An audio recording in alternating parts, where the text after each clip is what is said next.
joining us. We're going to head right in as we always do with a recollection or a reflection. And so this is for the three of you. I'm calling it Rona Reactions. So a few months ago, the news broke about coronavirus, and a lot of folks in our community were making light of it, right? Some folks even said like, oh, just drink a Corona and you'll be all right, you'll be cured. And then the shelter-in-place mandates hit cities across the globe, and we were in a global pandemic. For us in California, this happened around like mid-March. And so we want to just ask y'all, like, tell us about your first reactions to when the virus hit and the shelter-in-place, safe-at-home mandates were initiated. Like, what was coming up for y'all? Were you in the lines with everybody at Costco getting water and toilet paper? Y'all still got some? I think for what I remember, literally was just the TV and seeing like the news about people just crowding these stores. And I think when we went to Costco was when it really kind of hit us that like, dude, something is really going on for people to be fighting over toilet paper. So that's what I remember. And I remember because, I fly a lot. I'm a flight attendant. And so when I was seeing all this happen, then I just kept seeing like the number of people just like not coming on the planes anymore. And I was like, okay, so something is really going on where we used to be full, to capacity. And like lately the flights have just been dwindling down. Came to a point where I literally only had like one passenger on our flights. And so it's been interesting, to say the least for me. But what about you? I think for myself, because, I work here at LAX. And I think for me was being in shock about the toilet paper. On everything, like I'd rather just buy whatever I need. I'm usually the kind of like I just buy whatever I need and then I go home.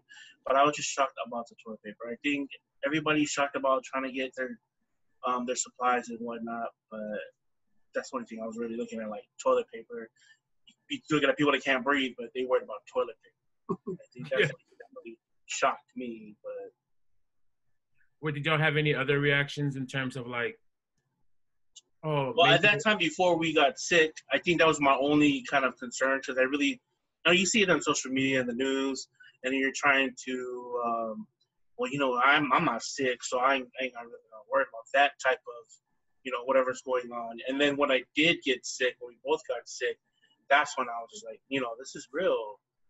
I didn't hear anybody else have Corona or COVID yet until the point I got sick and my husband got sick. So, that was my initial reaction. I think I speak for a lot of people too. They really didn't care about anything or they were worried about anything unless they went to the store until they heard that, I came in contact with somebody that had COVID. So I think that reaction was the same as mine. Thank you.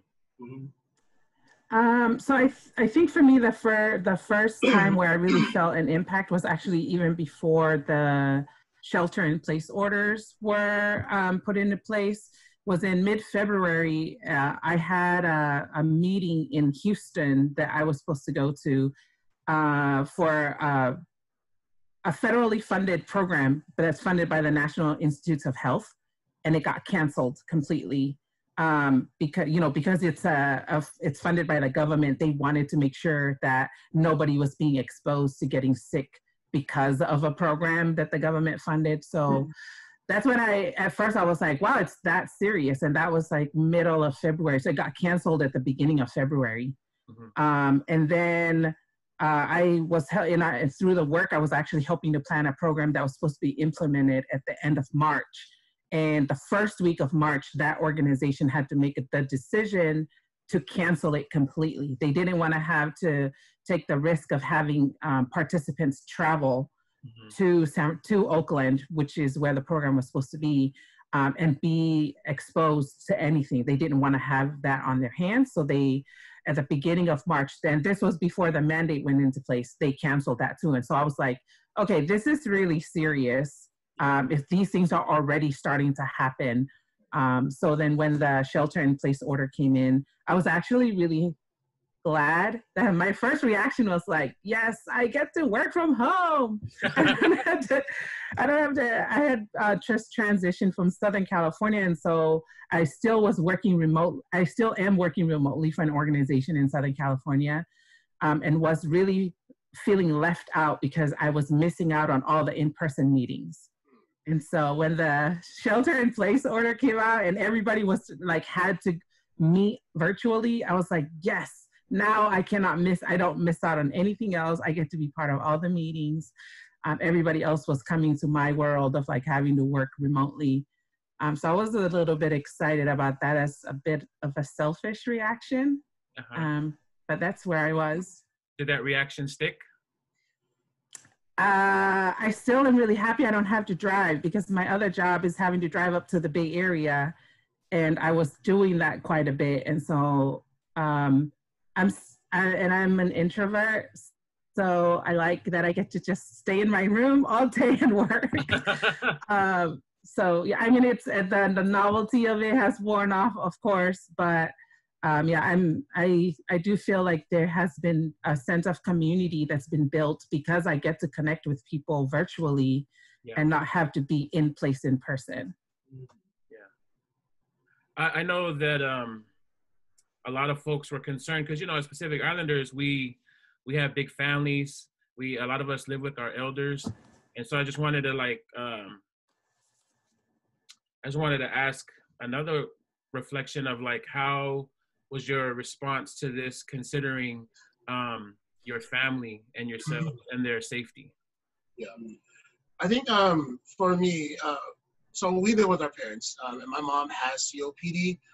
My dad, you know, he had open heart surgery years ago, but just, you know, they're all still at home. And so one of the biggest things for me that I was that I was always cautious about is when I'm flying and I'm around too many people, this is, you know, obviously when everything broke, was what am I bringing home? And so Simi and I, we made a plan to, like, every time I got home from a trip, I would always have my clothes in the car. And so I would strip out, change everything and leave my bags, my roller bags and my food bag and everything in the garage before I would enter. And I would come directly in the house and I would go shower, and then I would come down. And this is before, like, I got any symptoms of Corona. And, you know, I think that was just us being prepared because, you know, they were telling us to make sure that don't bring anything home. So I think for me, they were all I was worried about. And then when we actually caught it, I was like, well, yeah, it kind of felt like we tried to do everything. Like, we tried to do all the precautions. And I just kind of felt like, I was like, dang, you know, we still got it. Like, we did everything they told us to do. We tried to follow all the rules, and we still got it. So I think it's so major when people they're just out there not even taking any precautions. Just imagine who they're infecting, you know. And then here we are. We tried our best to do everything to, you know, to stay away from the COVID, and then we still contracted COVID. Right. So. Yeah, so I also live with my parents, and that they were my primary concern when this information was coming out. And immediately within our own family, I told everybody initially, like, nobody can come over to the house. Mm-hmm. And I told my parents, like, because my dad is in and out of the house. He goes to the store. He does all kinds of things. And so I basically had to ask him to please, if, you know, he can go to church and do his gardening there because it's him by himself. But I was the one that was going to go to the store from now on. And so, yeah, immediately we didn't know enough information except that you were just supposed to stay away from everybody. Yeah. And so that was initially was just, you know, nobody can come over. We're going to stay home. And I was going to be the one that's going to go to the store. And that was only like when we really needed it. You know, even when I told my parents that, it was very hard for them to understand what we were asking them to do because, you know, here we are listening to the news and then, you know, getting updates from work because they're constantly changing about, you know, how to protect yourselves. When trying to relay this message to our parents, they're like, what are you talking about? There's nothing wrong. I can do what I want to do. And so, you know, just very stubborn people. And, you know, and I love them for it, but how do you explain that to them to be like, stop doing the normal everyday activities you're doing and really just kind of wait this out. And, you know, they kind of been seeing what's been happening on the news. Then they get those safe at home. And so, you know, I think it started to slowly dawn on them. Even wearing the mask now, it's very uncomfortable for them. But they have been very cool about it because they know what we went through. And so, you know, it's still a hard conversation to have now, even post COVID. So. Yeah. Yeah, because we know, like, even for my dad as well, like, he's a creature of habit. So it took him a while to adjust to all the changes. And, you know, like, I remember giving him that call as well. And he's like, Dad, you're type 2 diabetes. I need you to stay away, stay home. You know, that was a hard conversation to have with my dad because he was just very stubborn. He was like, nope, I'm going to fly here. I'm going to fly there. And we're like, no, you're not. You're going to stay home. And, you know, I think it took my dad about, I want to say a good 2 weeks, but it was a good 2 weeks with CNN in front of his face. So I mean, thank God for CNN. I mean, this is the only one time that I'm grateful for CNN. But yeah, you know, I'm grateful that, you know, because, you know, the older generation, they are just creatures of, you know, they're a creature of habit. You know, they'll slowly come out of that place of like finally realizing like this is better for me, but it just takes time. That's what we got to be patient for. It's just allow them to just finally catch it, you know, on their time. Yeah. Something I want to speak to really quickly, because I know for me and I've seen it happening ever since everything happened, is that there's been a lot of funerals in our community. Right when this hit, my aunt passed away and we were like tripping out on how to carry out our culture, right? Our cultural customs of things to do. You know, we were trying to prepare and everything, and we couldn't do it, right? And as time was passing, it was just like, it felt weird because this is not our normal. You know, when it's this time of Falabalave or whatever, like we're running around doing this and doing that, and we couldn't do it.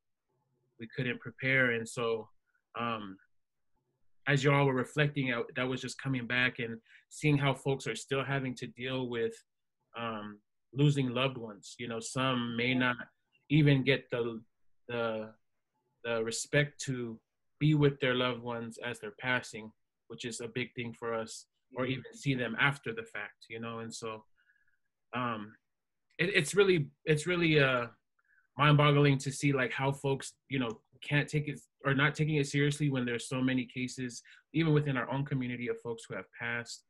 Man,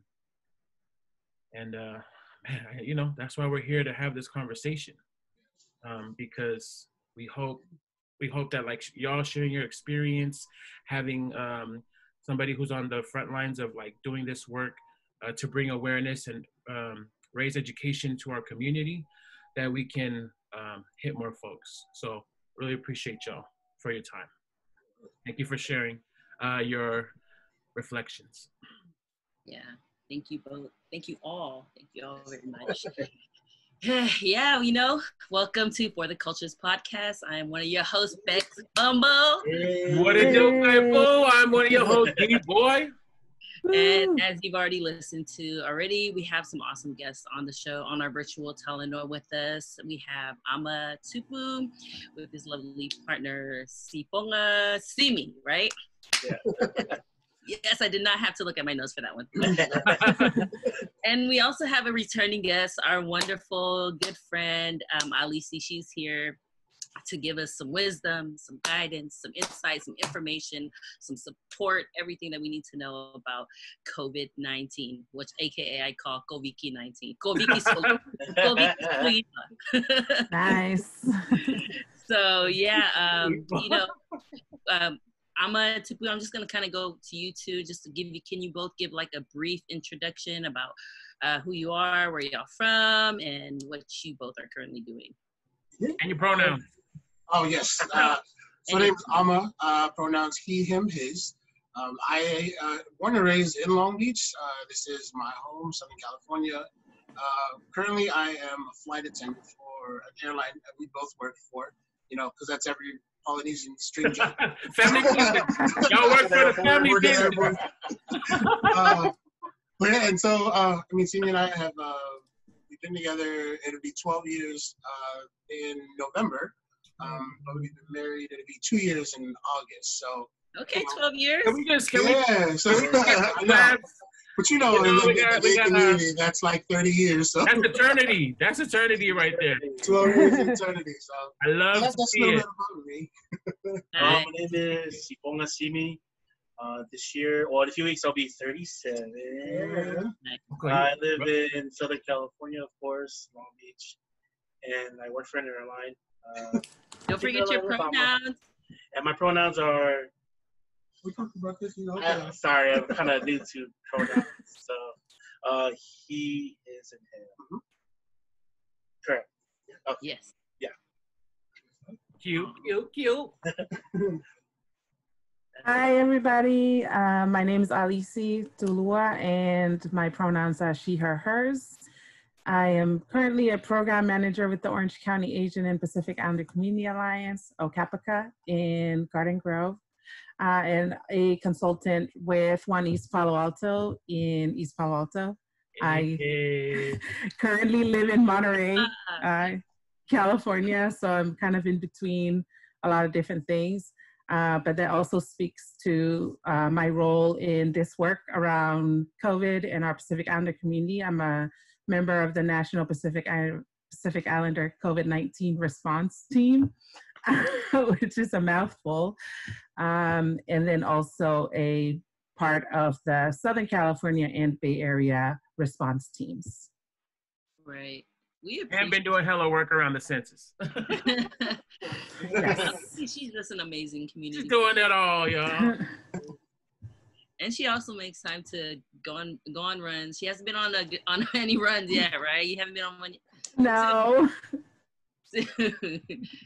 Guys are doing their morning walks on. Yeah, we started a couple of days ago. 30 minutes is all Simi's asking of me, and I've been very reluctant to go, but we're 3 days in, so it's just a start. Yeah, keep going. Nice. Good job.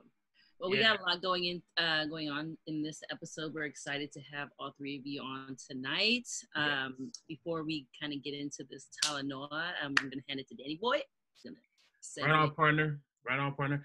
Again, we want to say thank y'all to all three of you for being on the show, to Talanoa with us about this serious virus that half of our community is taking serious and the other half not so much. And so our hope is that we reach more folks and more folks take it serious. And just want to say thank you to Sipoga and Ama for your vulnerability to share your stories, and to you too, Paula, for your time and energy and all that you put into this work to empower and educate our community to be safe. So thank you all very much. As we always do, it's protocol. We got to ground ourselves in the conversation that we're going to have. And that could be done in the form of a prayer, a quote, a proverb, anything you want. Bex likes to say Tupac lyrics, But we're going to turn it over to the guys at this time to lead us in the grounding. Okay. So this is twofold. There's a scripture that Simi and I kind of live by, one that I have tattooed on my person, and something that I believe very much in. And it comes from the book of Philippians 4:13, Philippi 4:13. It's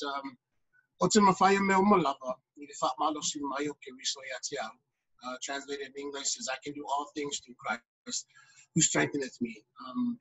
That's something that Simi and I have used to help us just throughout our journey of being together. We're trying to base that in the forefront of our lives. And it's been something that we're continuously doing. But it's also something that we do every time after we do a prayer or scripture. And it's something as simple as saying, me and you. You and me. And that's how we hold each other accountable. And it's something that we do every single day. Something that just keeps us in the present. So if there's anything we can offer to everybody is really just appreciate those people around you. Hold whatever it is that means the most to you, dear to heart, and just give back. So yeah. Man, that touched my heart, y'all. Don't mind my reaction. I was just like, these guys, these motherfuckers right here. That's such a powerful scripture, and I really appreciate you both for sharing that, because like especially during a time like this, we're all kind of going through, and that scripture right there, that particular scripture, is just it hits different. Yeah. It hits different when you're kind of reciting it and allowing that to kind of speak just in your current situation. So thank you so much for sharing that, Emma. Yeah. Thank y'all for grounding us. Mm-hmm. And so I'm going to turn the tables over to you, Paula. If you could please just, not only are we going to ground ourselves spiritually, but we want to just give definition and explanation of coronavirus itself. So if you wouldn't mind.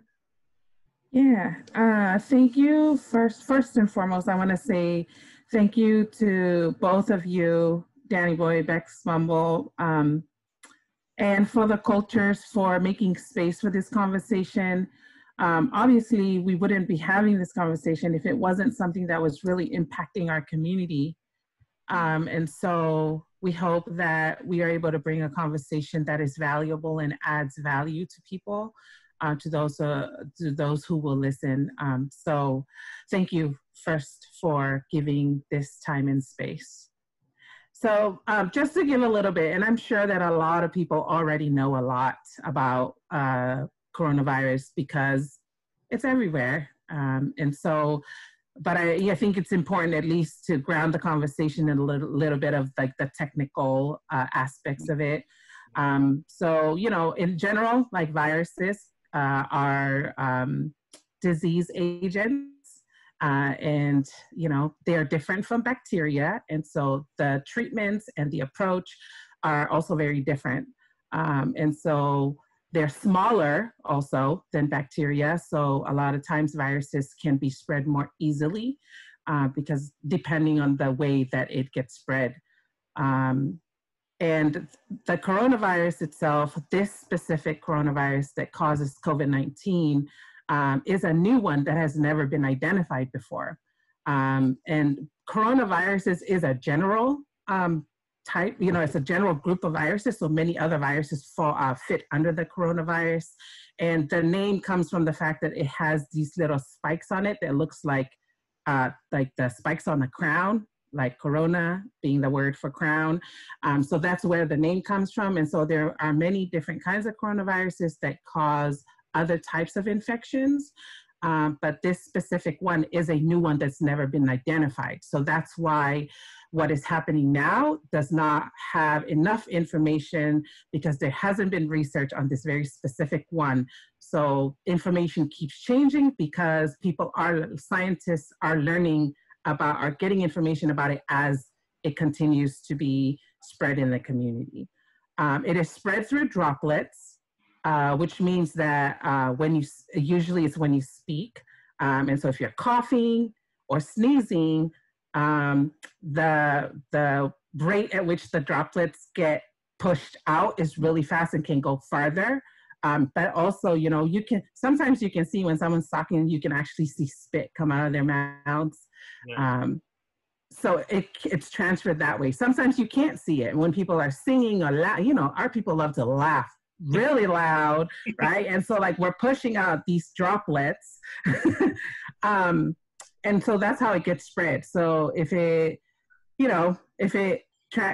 God forbid it goes directly into somebody else's mouth who's laughing along with you, or any other opening where it's in contact with any other kind of bodily fluids, it's introduced to the body. But in general, this coronaviruses infect the respiratory system. And so that includes from outside the nose and the mouth all the way to the lungs.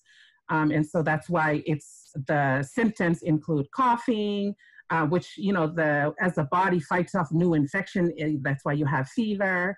But really it's most, the biggest impact it has on the body is that it affects the lungs and one's ability to breathe. And so it is mostly spread through community spread, which means that it gets passed person to person.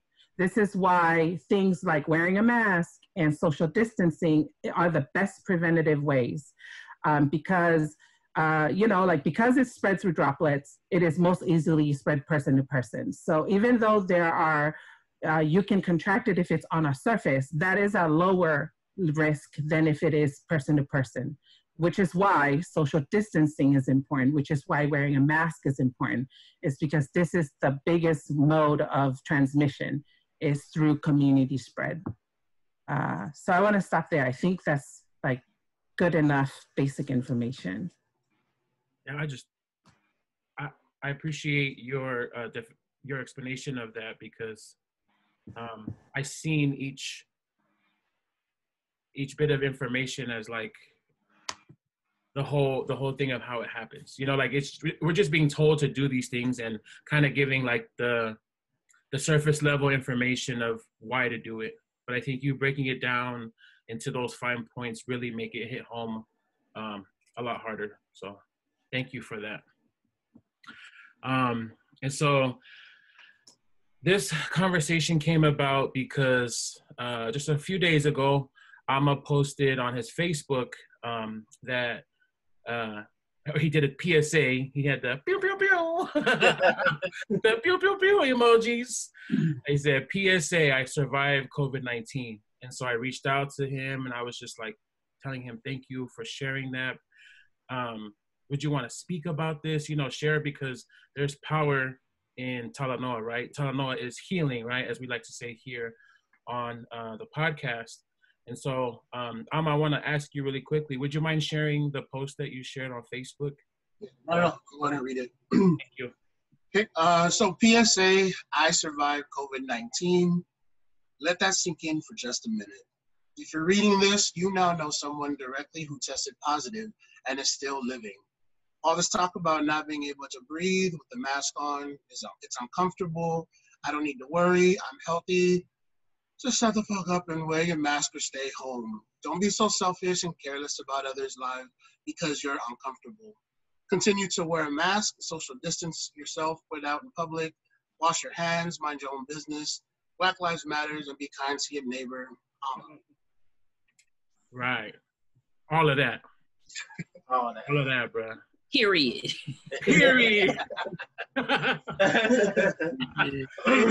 Yeah. And so your post, I don't know. I don't think I've ever seen anybody share about contracting the virus. I may have missed it. That doesn't mean it didn't happen. But I was just scrolling one day and I seen yours and I was like, oh my gosh. Like we know each other through social media and whatnot. And just even being from the same community, but to see that it happened to you and knowing you from such a distance, I was like, I don't know, it hit me some kind of way. And so I just thank you for being here. I want to ask both you and Sipoga to tell us about your experiences in contracting COVID. And who caught it first? So just so we all know, Simi was sick prior to me finding out, or we both finding out that we caught COVID. So I think it was at the end of April. I was just coming back from a trip. I was on a trip in Hawaii for 4 days. I came back and I felt like my body was just, it just wasn't right. Like my muscles, March? It was March, end of March, right? Because April 5th is when we went in to got tested. And then April 6th is when we found out the results. I came home and I felt like I got ran over by a bus. Like all my muscles were really sore. I couldn't get up. I had a really high fever. I felt like my chest was tightening up, and I've never felt that before. But even before that, when I was on my trip, Simi was already sick. He said he was complaining about, breathing, and I'll let him explain his story. If you want to tell your story, so like the last week of March, I started to get like flu symptoms. And that time on the news, you're saying, oh, if you feel sick, stay at home. And that's what I did. I thought, and then in my mind, I was trying to fight the flu, which I thought it was just a regular flu. Then I was afraid. Did you immediately think it was COVID, or you thought? I was telling, in my mind, I was like, no, it's not. When in reality, it was. And I kept telling Simi that, no, it's not. You just brush it off. It's nothing. And that literally was like the conversation, and it just ended. I mean, you see just in New York, there's like how many people died in the day, and they already have trailers out of, you know, dead bodies because their morgue was full. So I was feeling some type of way towards that, because I thought, oh, if I do go to the hospital, am I really going to contract COVID directly? But even though I already had it. So I was starting to feel a little bit better, and right on the April 5th, I couldn't breathe at all. Like, we even tried, you know, the Vicks, you know, and the boiling water and the, you know, everything. And I used the whole bottle of Vicks. That's how bad it was. It was, I couldn't even breathe. I was just burning my eyes. That's how bad, you know, all that the mist was. And I was telling, I was like, damn, Mom, I can't really breathe. You know, when you're trying to hold your breath and you try to, you know, breathe in a little bit more, you're already at capacity, and you're like, that's what I felt. And I was like, oh, I gotta go. I gotta go to the hospital. So he took me to the hospital, and right when I got out the car, not even 5 or 6 steps, I'm already struggling to breathe. And I was like, man, I didn't even feel that at home. You know, how am I feeling it here at the hospital? So I'm slowly trying to get to the entrance, and then we were met with one of the security guards at the hospital, and you say, hey, no, you know, it's only one by one. And I'm gonna say, oh, I need to drop off my husband. You know, we're trying to see a doctor. You know, he's having a hard time breathing. And then so we had to go one by one, and I went with her. And then I felt like I was in a movie. I could see I'm at the end of the walkway at the entrance, and the sliding doors, double sliding doors are opening, and they're like closing, you know, slowly closing in. And I'm just like, oh, fuck. Is this the last time I'm going to see, you know, the person that I love, you know? Like, is that the image I'm going to see? That's it, you know? And then so I was trying to fight back all my emotions. And then when I sat down, you know, not too long after, then I see Alma coming from the corner. You know, he told the lady, oh, I need to get checked too. I think the initial thought was when I walked in, because when they stopped us, they took our temperature, so they took him in. Yeah. When I explained to them my situation, that I just got back from a trip and I had the same symptoms, when I got in and I spoke to the nurse while we were checking in, she had me wait in the little waiting area, but away from Simi. So like we couldn't even talk to each other. It was so surreal. It was scary. Like everything was, I felt like it was in a movie. Like, you know, everything was closed off. People had masks. You know, and then when I was in the waiting room, I didn't know I had 104 temperature. 104, and then, you know, the nurses are like asking me one more, like, where do you work at? You know, I was like, oh, I work at the airport. Then it's like all 5 of them went to the corner and had their little discussion. Oh, he works at the airport. Did you hear what he said? And another one would come to me and she's like, oh, what do you do? And then, you know, I'll say, oh, that's what I do. And then they're like, oh, who dropped you off? I was like, oh, my husband dropped me off. They're like, oh, what does he do? He's a flight attendant. And they all go around to the corner. And I'm just looking at them like, bro, I'm trying to breathe over here. Can you guys look at me and help me, you know? And right. But I understand, you know, they were scared. I could see it in their face, you know, like people are scared. And I was during that time when there wasn't a whole lot of information going around, and people are trying to figure out what procedures to do at the same time. You know, I understand it, but at the same time, I was like, I'm trying to breathe. Like, somebody help me. Yeah. Alma, what was your reaction when Sipoga couldn't breathe and it just became too much? Like, yeah, so I while I was on my trip, and I kept telling him just to go in, you know, just as stubborn as Simi is, just in general, he just was like, no, I can brush it off. Like I can just, you know, I'll be okay. But that Sunday when we went in, to be able, like, he couldn't even like get out a few words, couldn't hold a conversation, and just seeing like his whole body just change completely it was I mean, it was heartbreaking because I couldn't be there with him. When we went to the back and they were checking us, we were in these white plastic cubicles, so like they blocked off each bed. We were talking to the doctors through the plastic screen. Generally, when you know you would get a checkup or nurses kind of like check your vitals, all of that is doing through a plastic screen, a plastic cover. You know, they're asking me to do things, talking instructions to me. And so because I couldn't speak to Simi, like, you know, a lot of things were going through my mind. Yeah. I ended up being discharged that same day, but they kept him because his oxygen levels were too low. And then I was, like, when they were talking to me, they were saying that, oh, you know, you understand it could be COVID. Will you let us intubate you if it were to get to that point? And, you know, I'm just like, oh, shit. You know, like, I was like, can you please tell my husband in the other room? And they're like, oh, he came in with you? And I'm like, yeah, he did. You know, I was just like, I really kind of felt alone. And he kind of felt alone too, that, you know, like, we couldn't really talk to each other that time. Mm-hmm. But I was like, you know, do what you got to do. You know, I just want to live, you know. And I didn't know how the serious this was, you know, until, you know, after doing the tests and stuff, and you got to go home. And I was like, man, why can't I go home? You know, like, how do you get home? And I, you know, so they took me to the room, which I had to wait.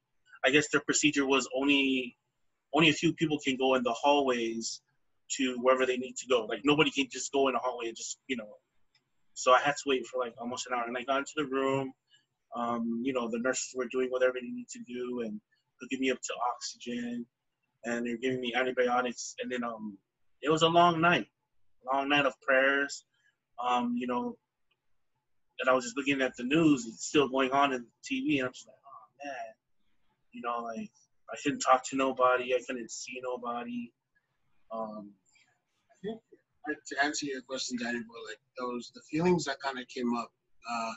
Yeah, I felt lonely. I was scared. I felt helpless, like I couldn't do anything. You know, it was a lot of things, because I think for us this was the first time that we had to face something that we couldn't do with each other. Yeah, we caught COVID together, but we couldn't be there next to each other to kind of lift each other up. Like, when I could talk to him, it was just via phone. Like, I had to text him. They gave me the number for his room, but like, even then, it was so hard not to be able to, like, know. And again, COVID was really brand new. No one knew what they were doing. They sent me home with some Advil. Is it Advil or Talanoa? Talanoa. Like, that was my cure. It was just to go home and then sleep it off. If you can't breathe, then come back. You know, now I know times are different, where like they have maybe more, you know, ways to combat that. But like that's how in the unknown we were, and so we just kind of had to go through it. And so I was in the room the whole night. I couldn't really sleep. And then the next morning, you know, there was a nurse that came, and I was like, hey, you know, I did my test, you know, yesterday.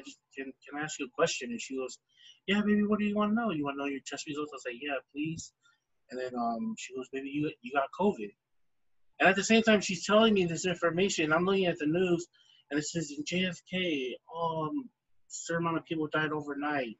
And I'm trying to keep myself like, okay, that's not going to happen. That's not going to happen. And then I asked her, I was like, miss, am I going to be okay? And she goes, we'll do our best. I think at that moment, the only thing I could think of, was, I think of, it's okay. Take your time, Moose. It's all right.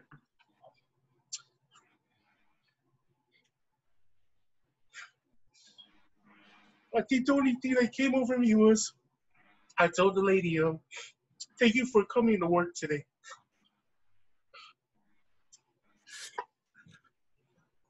I told her, thank you for coming in to help us.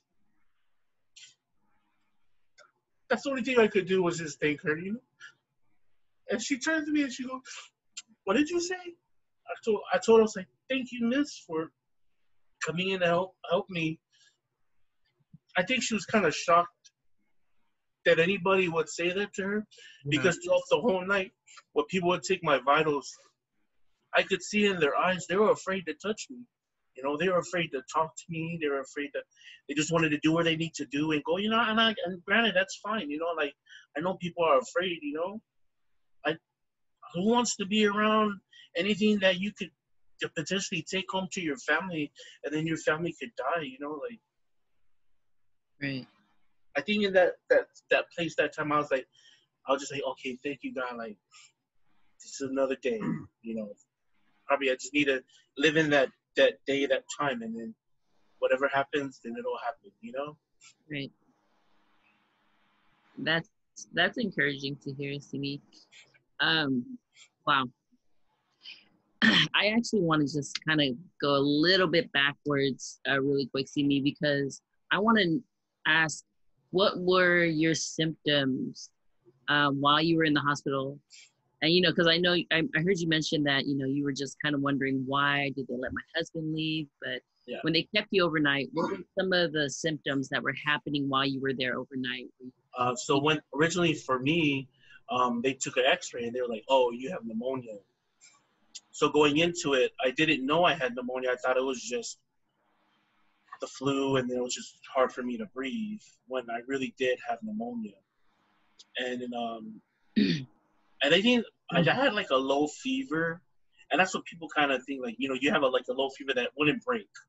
Like it'll go 104, 103, then it'll go back to 90.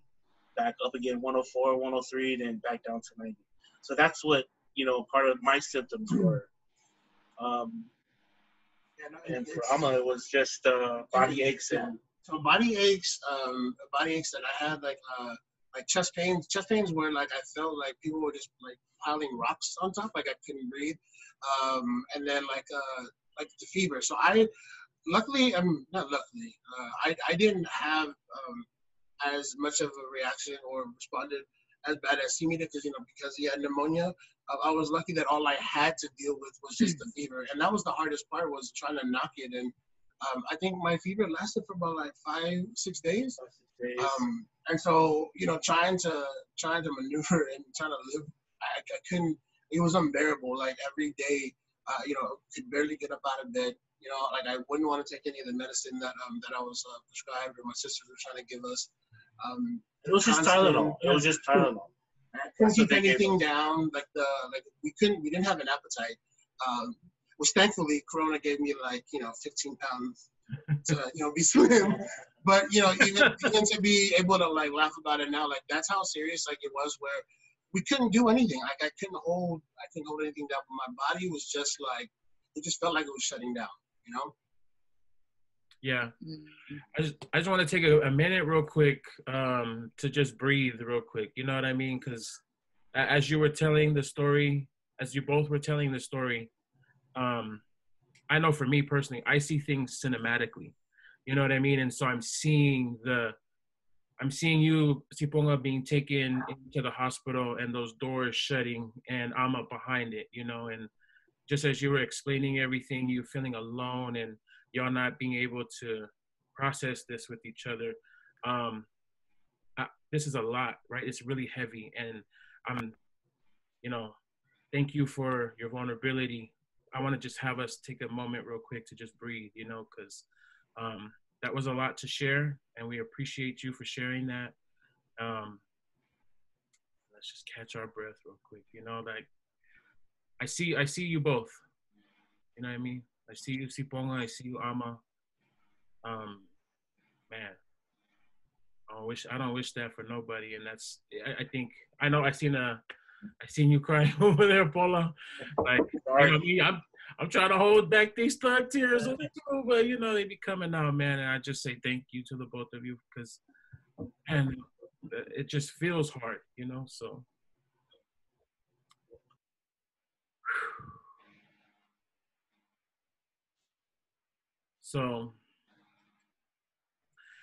when were you released, Sipoga? When were you released after being in the hospital and having?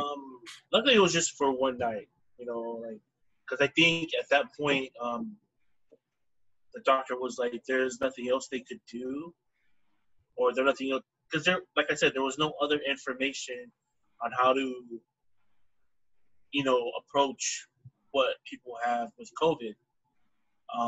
And then they were just saying, "Here's your oxygen machine. Here's your Talanoa. Let us know if you can't breathe." And I was like, "Well, that's it." Like, yeah, what? Like, and then I just left it like that, because at that point I was just like, I just want to be at home. You know, I just want to go home to my family. So I came home and, you know, had my oxygen machine, and my family was already quarantined, and they already, you know, made the preparation for us to be in quarantine while they weren't quarantined themselves. It was a whole family affair. It was like everyone did their part. And, you know, I'm so thankful for Amma's sisters and his family for, making those preparations for us and being there for us, and while we're sick, cooking for us, and just being real attentive to wherever we needed. And we were, I'd say by the 5th or 6th day being in the quarantine, since I got home, we were just waiting for the quarantine to finish. I'd say I was just waiting for Amma to get his low fever checked, and then by the 5th or 6th or 7th day, we were just pretty much waiting for quarantine to finish. I think just the isolation in itself was helpful, and when people hear quarantine and when they hear 2 weeks, that it's 2 weeks too long, I think for us, it's the perfect amount of time to really just let things, let the disease or the virus kind of do its course. That's what we needed to rest. The doctor was saying get a lot of sleep, drink a lot of fluids. Really just kind of be attentive to your body, and if you hear anything or if you feel like you can't breathe anymore, then come back. But those are like the things where that 2-week process gave us enough time to really figure out what we needed to do for ourselves in taking care of our body, but then also things to get back. Because when I was going to get my letter to get released, from the doctors, these are the things that, again, on the phone, could be a telephone interview. Well, he was asking, because I think at that time they gathered more information about COVID. So, asking more of like, can you breathe? Can you hold your breath for a certain amount of time? Do you still feel the pain in your body? It's like, how's the fever? So I think that 2 weeks quarantine is something that folks really need to understand, that it's 2 weeks away from everybody. We literally closed ourselves off. The only time we left our room, excuse us, is when we had to use the restroom. And we had our own, access to and that was it. But we didn't see our parents. We didn't see anything. Like when our sisters would deliver the food, they would literally leave it outside our door, go downstairs, and then call or text us and let us know that, okay, it's ready. And then, when we sanitize everything before we leave it outside of our door. So it literally was a process, I think even after we were done with quarantine, we still had a few health issues from COVID. Since I had pneumonia, it was kind of hard for me to breathe. It's like I had to just train to get straight back in my lungs. Mm-hmm. I think it was almost safe for Alma, but yeah, that's pretty much our reality right now. Just trying to get back to normalcy in a lot of things, but at the same time. Oh yeah, go ahead. No, go ahead. Oh no, I was just saying, but at the same time, we're still trying to be cautious, right, of what we do or where we go. Right. I mean, even just having this conversation, even you sharing Alma, via Facebook and with those you love, that's a responsible thing to do. And so big ups to both of y'all for doing that. And so you contracted the virus, you went to the hospital, you guys came home and you quarantined. Well, I have a question for you, and y'all might know this too, fellas, is that like, if the both of you have it, you can quarantine together in the same place. Is that correct? Yeah. You could still quarantine in the same place. In the same place. Oh, okay. And so after the quarantine, like what was the process after that? Did you have to meet with the doctors again? What was that process? Well, for us, it literally was a telephone call. I had to get my doctor's note to be cleared, sent to me via mail, snail mail at that. They couldn't even do it, online. So I had to wait for that, and then it was just follow-up questions. I know we got called from the city of Long Beach. I forget what it was, but just to kind of they're doing their follow-up on folks who contracted COVID, and I think this was information from the hospital. But other than that, it was a waiting game, really, to see if we were gonna get the fever again or any other symptoms that would lead up to it. But after getting the clearance, we gave it a couple of days, and the doctor was just saying that if you don't have any symptoms 7 days after your quarantine, then you should be in the clear. And so that's exactly what we did.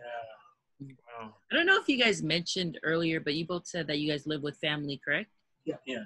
And when you guys came home and quarantined at that house, right? Yeah. Were anyone in that house, were they catch it from you both? Thank God no one did. And I think that's because of how my sisters, and I give credit to where credit is due, like they literally turned this house inside out. And so we live in a 2-story house. I live with my parents and my sisters. And what we did when we came home, they literally just everything that we had touched in the bathroom and stuff like that, they sanitized it all. Everyone was out the house by the time we came home, so we stayed in our rooms. But they made sure that we were the only ones on the top floor. Everyone else was away. We were still in the same place. We were operating upstairs. They were all downstairs. But how great is that feeling that none of them caught COVID, right? But the two of us are upstairs just, kind of being in our room doing, the getaway corona. But now were you two and Rona upstairs? Now were you both eating dinner with family 6 feet apart, or how was that? We did it together via Zoom. We did our prayers through Zoom. Our family, my uncle and my aunt and my cousins, like they would join in our family prayers. We had our warriors behind us, supporting us 100. So we never felt like we were alone. And I think that's one of the things where everyone understood what Corona, what it does to folks, and they understand the severity of what people can end up, losing their lives.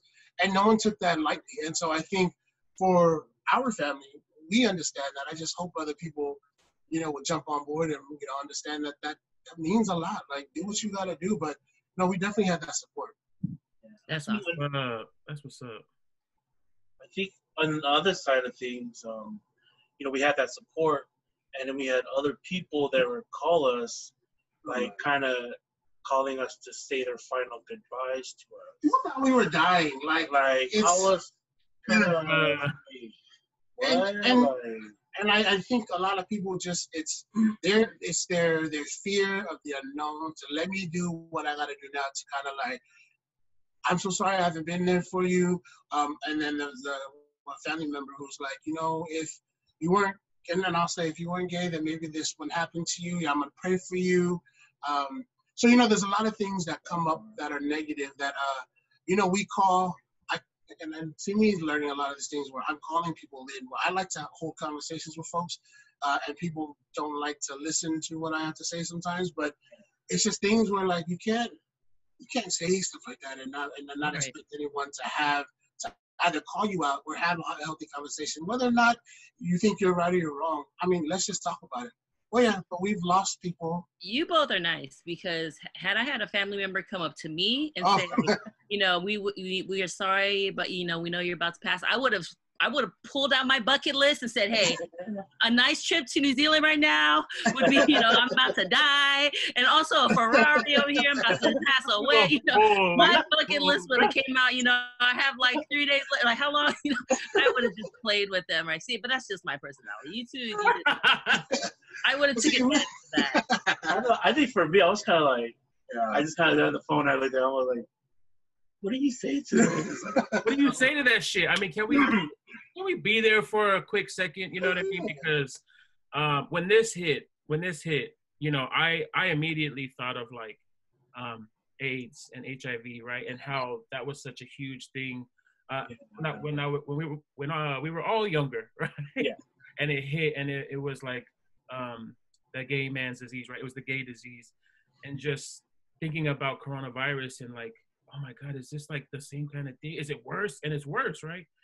And I didn't even think that like folks could equate that, and so to hear that like folks had the audacity to say that shit to you, you know what I mean? It's like people are really soaked in their ignorance and their phobia that like, oh, if you weren't gay, if you weren't queer, if you weren't, like, damn, man, this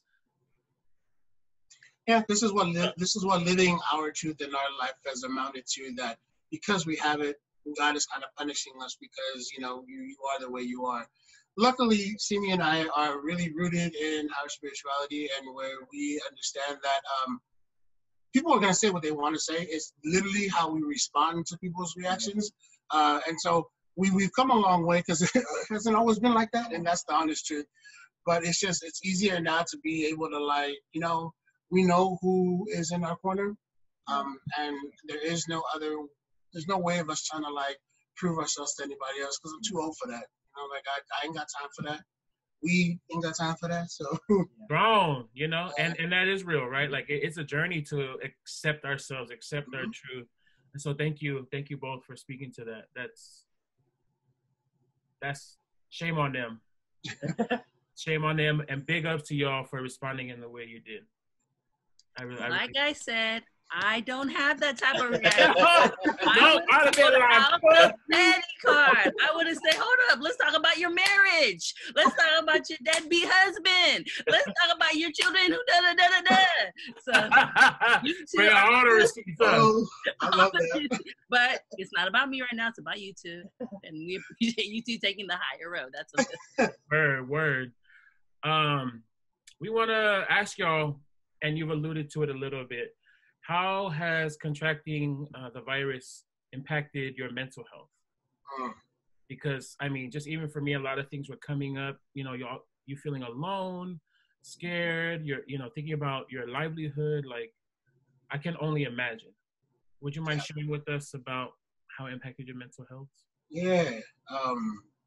You know, it's not an easy conversation to have, and I think Simi and I have worked on our mental health the last couple of years, and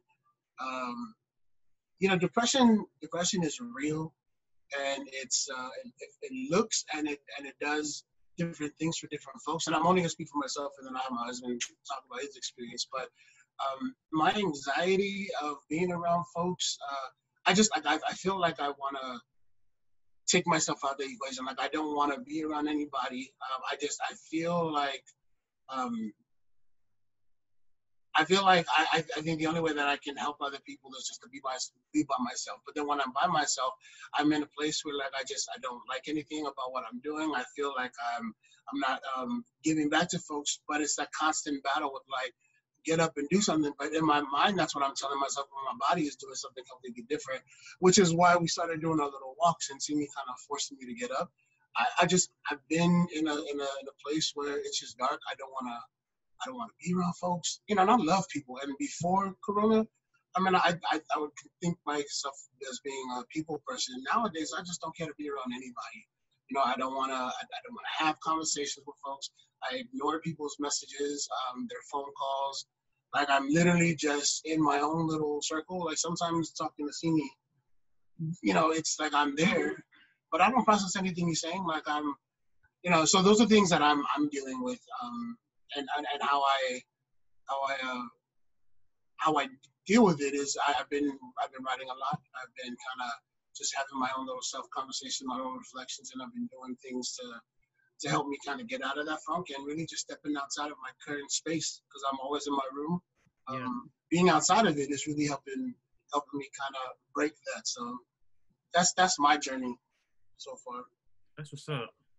I think for me, ever since you know, getting over COVID, I've kind of, you know, I'm just a regular person. You know, just go do what I gotta do, get my money, then come home. You know, and if you know, that saying, you know, you work harder, you get to play harder.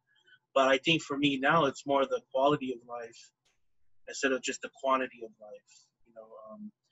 You know, ever since staying home, you know, being with my family, you know, being with Alma, being with my family, being, you know, with them, and just, you know, looking back on it, you know, I didn't really get to appreciate those things, you know. And I think that's why it kind of got me hard, you know, when I went to the hospital, you know. I was like, hey, you know, just the last, if it's the last thing I get to see doors closing, you know, from the person that I love going to the hospital, you know, what other things do they do in this life to make anything worth anything, you know?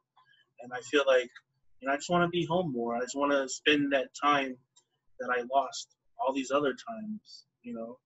I think, you know, when you're Pacific Islander, you kind of have this thing in your mind, like, I got to take care of my family. I got to do these things to be happy in this world.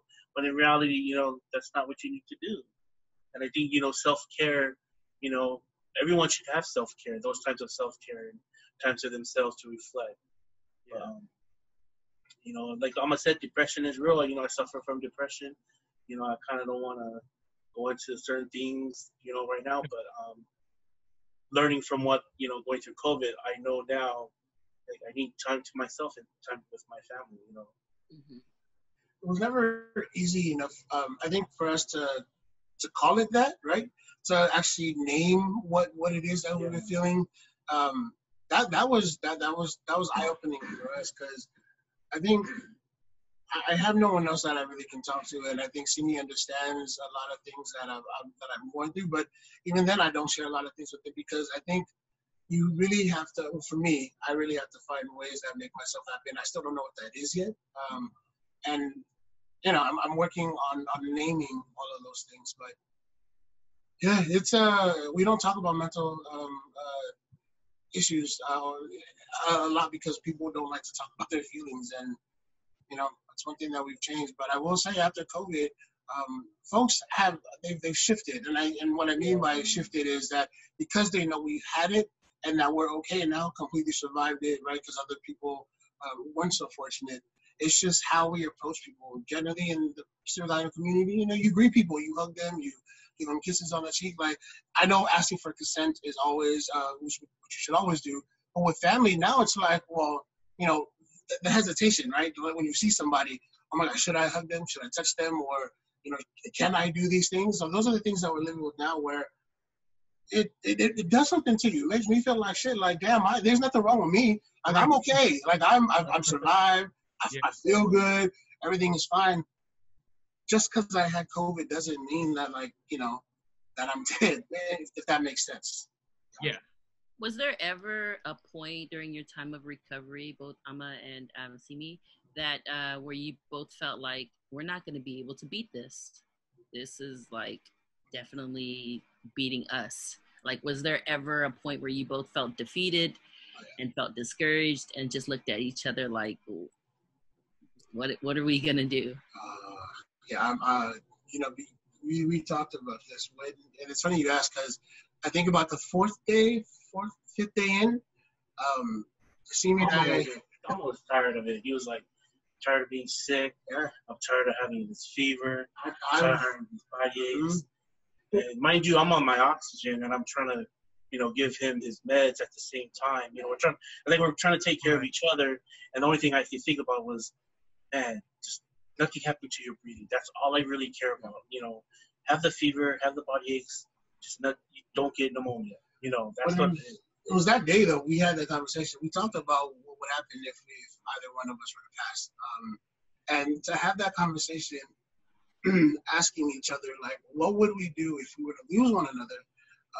We had to face it. And so we talked about, if one of us were to pass, like, what we would want to happen. And so, you know, a lot of people don't want to have that conversation, but we talked about it. And it's good to know now, because, you know, we know what to expect if, God forbid, anything would happen to either one of us. But yeah, I want to throw the towel in. I was done. I was tired, because I didn't see any changes. I was doing everything that they were asking me to do, and I still feel like crap.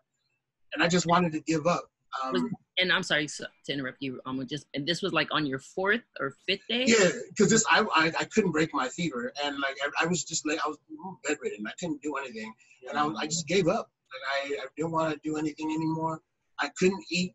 Something I love to do. I couldn't move. I couldn't do anything, you know. So I felt like I just and I laugh about it now, but like in that moment, Lex, I felt like, I mean, I didn't feel like I wanted to continue, because who wants to live their life like this, you know? So it was a hard conversation, but we know if anything would happen to either one of us, I think that's something we walk away with, and that we're comfortable now having the conversation about.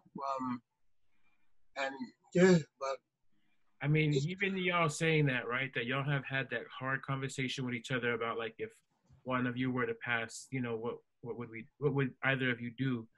And that made me think about, like, those folks in our community who don't take this seriously, and even outside of the community, right? Like, that's one way I feel like we can reach people, right? Is to think about, like, the person you love, you have so much love for, and then like think about having that conversation with them because of contracting COVID, Yeah. Right? What does that look like now? You know? And I thank y'all. Thank you for asking that question, partner. And thank you too for answering it, because that gives so much more meaning to like the coping and the dealing with contracting this virus, you know. And man, just everything is so, I really, you know, we really appreciate y'all just being vulnerable enough to share everything you shared. Man, I see y'all. I really see y'all. Alisi, with everything that you're hearing, I mean, what are some stories that you can hear? I mean, because you are doing studies around this, right? And just with just kind of with the counts around just all over the world, right? People who have caught coronavirus or COVID-19, right? So what are some stories that are these like similar stories that you're hearing from these young guys? Yeah. But before I answer that, I just want to say thank you so much for sharing your story. I get really emotional when I hear these stories because I'm working with the numbers every day, and I'm like, we're working with the information every day. I've never had it, thankfully, and thankfully nobody in my family has had it.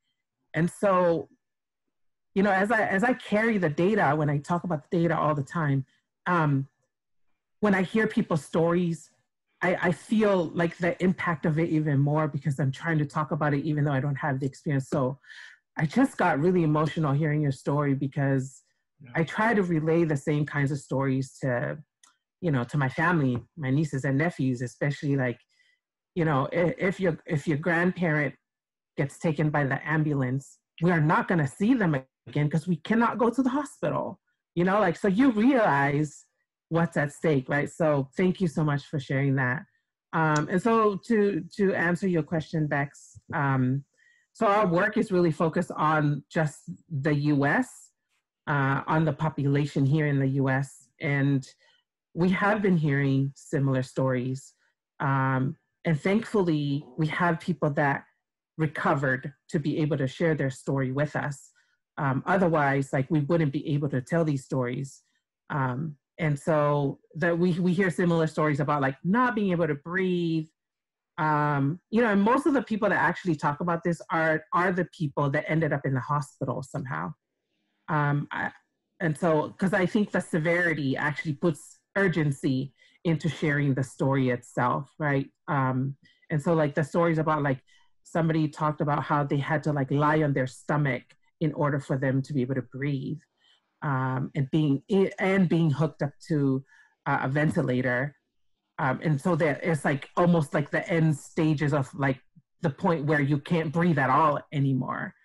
So we hear a lot of the similar kinds of stories. And you also hear stories of people who died, who passed with this, right?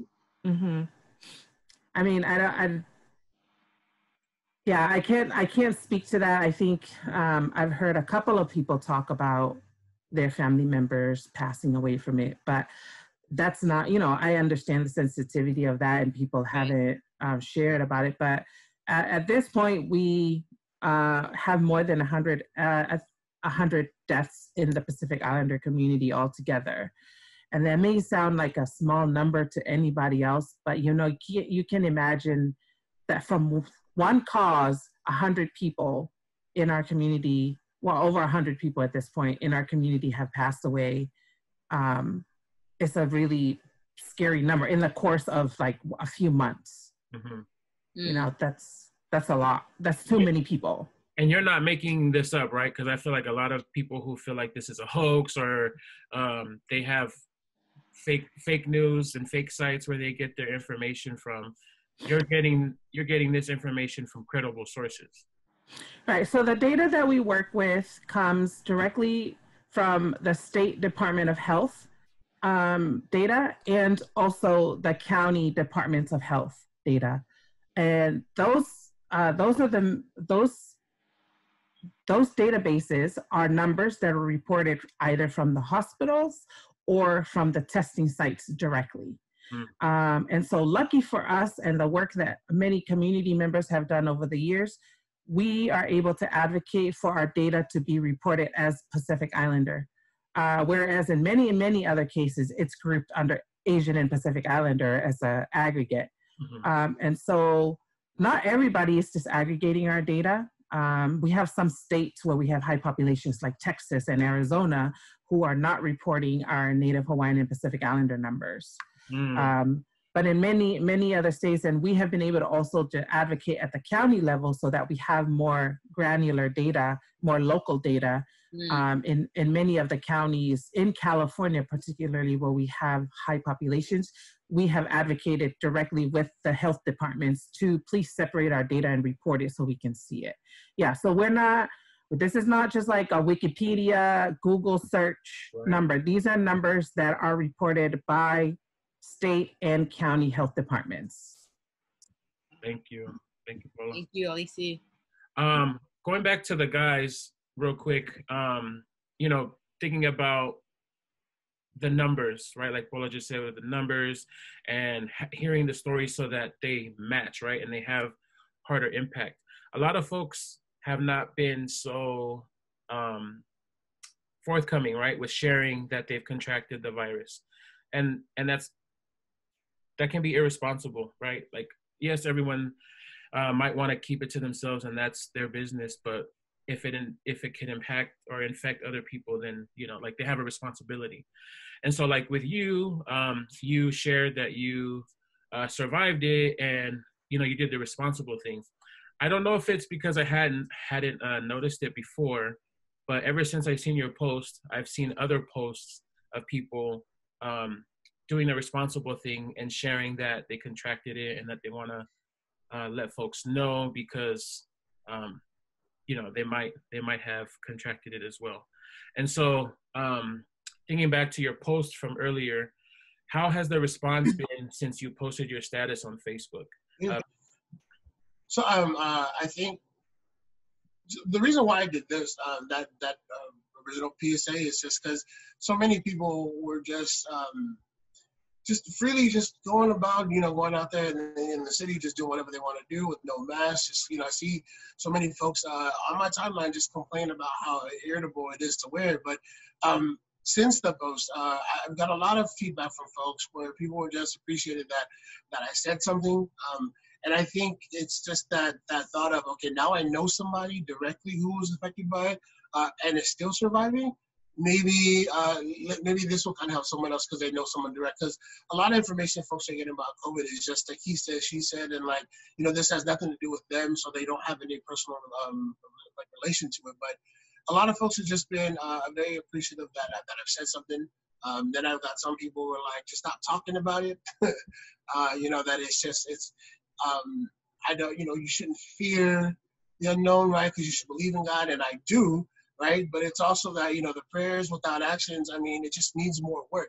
Doesn't mean that it's not happening, right? I welcome the prayers, I welcome the thoughts, but if I'm just going to say that and not do anything, then, it's meaningless. So, yeah, folks have been great about it, but then I have folks who just need a little more love and tender care. Yeah. And it's just I keep telling folks I'm always calling people in. I may not agree with what you believe in on any sense, but I'm not going to shut down the opportunity to have a conversation or dialogue about it. So yeah, I would say 75% is good, and then the other percent is just challenging. Yeah, like especially with the prayers, right? Like I know folks, just want, like. If we say we need more than a prayer, right? Like then it might seem like we're like we don't have a relationship with God or that we don't trust in God. But as much as we need folks' prayers, we also need that action. Yes. So yeah, straight up. And also I think it's really cool that like we are seeing more and more folks come forward about sharing that they contracted it, and the responses on other folks' posts that I've seen, it's been surprisingly welcoming. It's like nice comments like, it's out of your control. We're praying for you, and hopefully you're safe and your family and stuff like that. So, I'm really happy to hear that like a good amount of the response for you, 75% has been good. You know, the other 25, we got to work on them. But like, it's a process. It's a process. They're responsible for their own shit too, you know. That part. That part. So if we could turn the tables over to you, Paula, just to get some more information about like data and how it impacts our community. If you wouldn't mind sharing with us. Sure. I'm gonna touch on a couple of just pieces of information based on what Ama and Simi were sharing, just to give a little bit of more information in addition to it, because I think, thank you so much for sharing such a detailed story about your experience. So with regards to the incubation or the quarantine period, right? So I'm sure everybody knows 2 weeks, 14 days is when you're supposed to quarantine if you were exposed. Right. That's because that's the virus's incubation period. And so the incubation period for anything is the time between exposure and when you start to have symptoms, right? So you can get exposed on day 0 and not show symptoms until day 14, right? Or you could show symptoms right away, but the quarantine period is supposed to ensure that whether you were exposed and you got the virus, right? So that's one of the reasons why, like, that's the quarantine period. However, this virus also, some people can get infected and be asymptomatic. So that's another complication, is that like some people have symptoms and some people could be carrying the virus but not have any symptoms at all. So that's another really scary part about this, is that if we're being careless and we're hanging out and we think we're okay because we don't have any symptoms, that doesn't necessarily mean you don't have the virus. You could have gotten exposed, and if you continue to be careless, you could be passing it on to everybody else you're around without you having any symptoms. Right. So that's a very specific part about the virus that makes it really complicated. Alisi, really quick, is there a process of like, because this is what I heard, that you are to quarantine a few days before you even take the test. Is that true? Have you heard that? Because I've heard that. Right, because yes, because sometimes you might not be able to even detect the virus. There's not enough of the virus in your system. So you need, like, virus load is what they call it. You need a certain amount of it in order for it to be detectable in the test. And so if you think you are exposed and you don't have any symptoms, they generally are told, like, wait a couple of days and then get tested, because you might get tested right away and there's not enough of a virus load for it to be detectable by the test. So that's why generally they'll say, like, if you think you were exposed, wait a couple of days before you get tested. But the way that things are right now is that there's really limited access to testing. In fact, in California, the governor cut the funding for testing because there were a lot of testing sites that were underutilized. And so they want to be able to use the, current funding for things that people need right now. And so people are having to look, they either have to wait a few days, maybe even a week to get tested, like somewhere close to them, or they have to like find other testing sites outside of their vicinity to get tested. So my advice to people is, if you think you are exposed, look for a testing site and find an appointment while you wait, because you might have to wait a couple of days anyways. And then make an appointment for testing, so that by the time you have, by 2 days pass and then you can get tested. Don't wait until 2 days and then look for an appointment, because then you're going to have to wait 2 more days maybe. Yeah, because access to testing is kind of like limited now. Okay, so that's incubation period and asymptomatic spread. The other thing is, when people go to the hospital, generally they advise you go to the hospital if you have symptoms like you can't breathe or you have a hard time breathing. There's nothing more that a hospital can do except try to relieve your symptoms, right? So if you're feverish, they try to relieve you from your fever, right? So take Talanoa because it's a fever reducer. And then if the other thing is you can't breathe, the best thing they can do is give you oxygen and try to get your body to be able to fight the virus out. There's no treatment right? There's no treatment at all, and there's no vaccine. So the best that the hospital can do, so I think for Ama's case, maybe his breathing needs weren't severe enough for them to keep him in the hospital. So they were like, you're breathing okay. They probably measured your level of oxygen, right? And they said, like, you're okay. You can just like recover at home.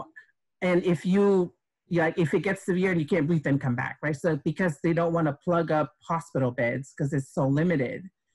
And so that's the most that the hospital can do, is try to keep you breathing and try to like treat the other symptoms that you came in with, like fever and coughing. So they'll probably like give you cough medicine and Tylenol to break your fever. There's nothing more that a hospital can do in this case, which is why it's scary. So don't get it at all, you know?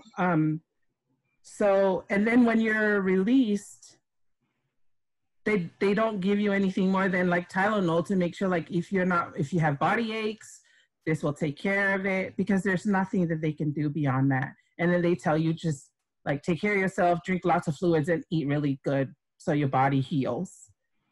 That's the most the hospital can do.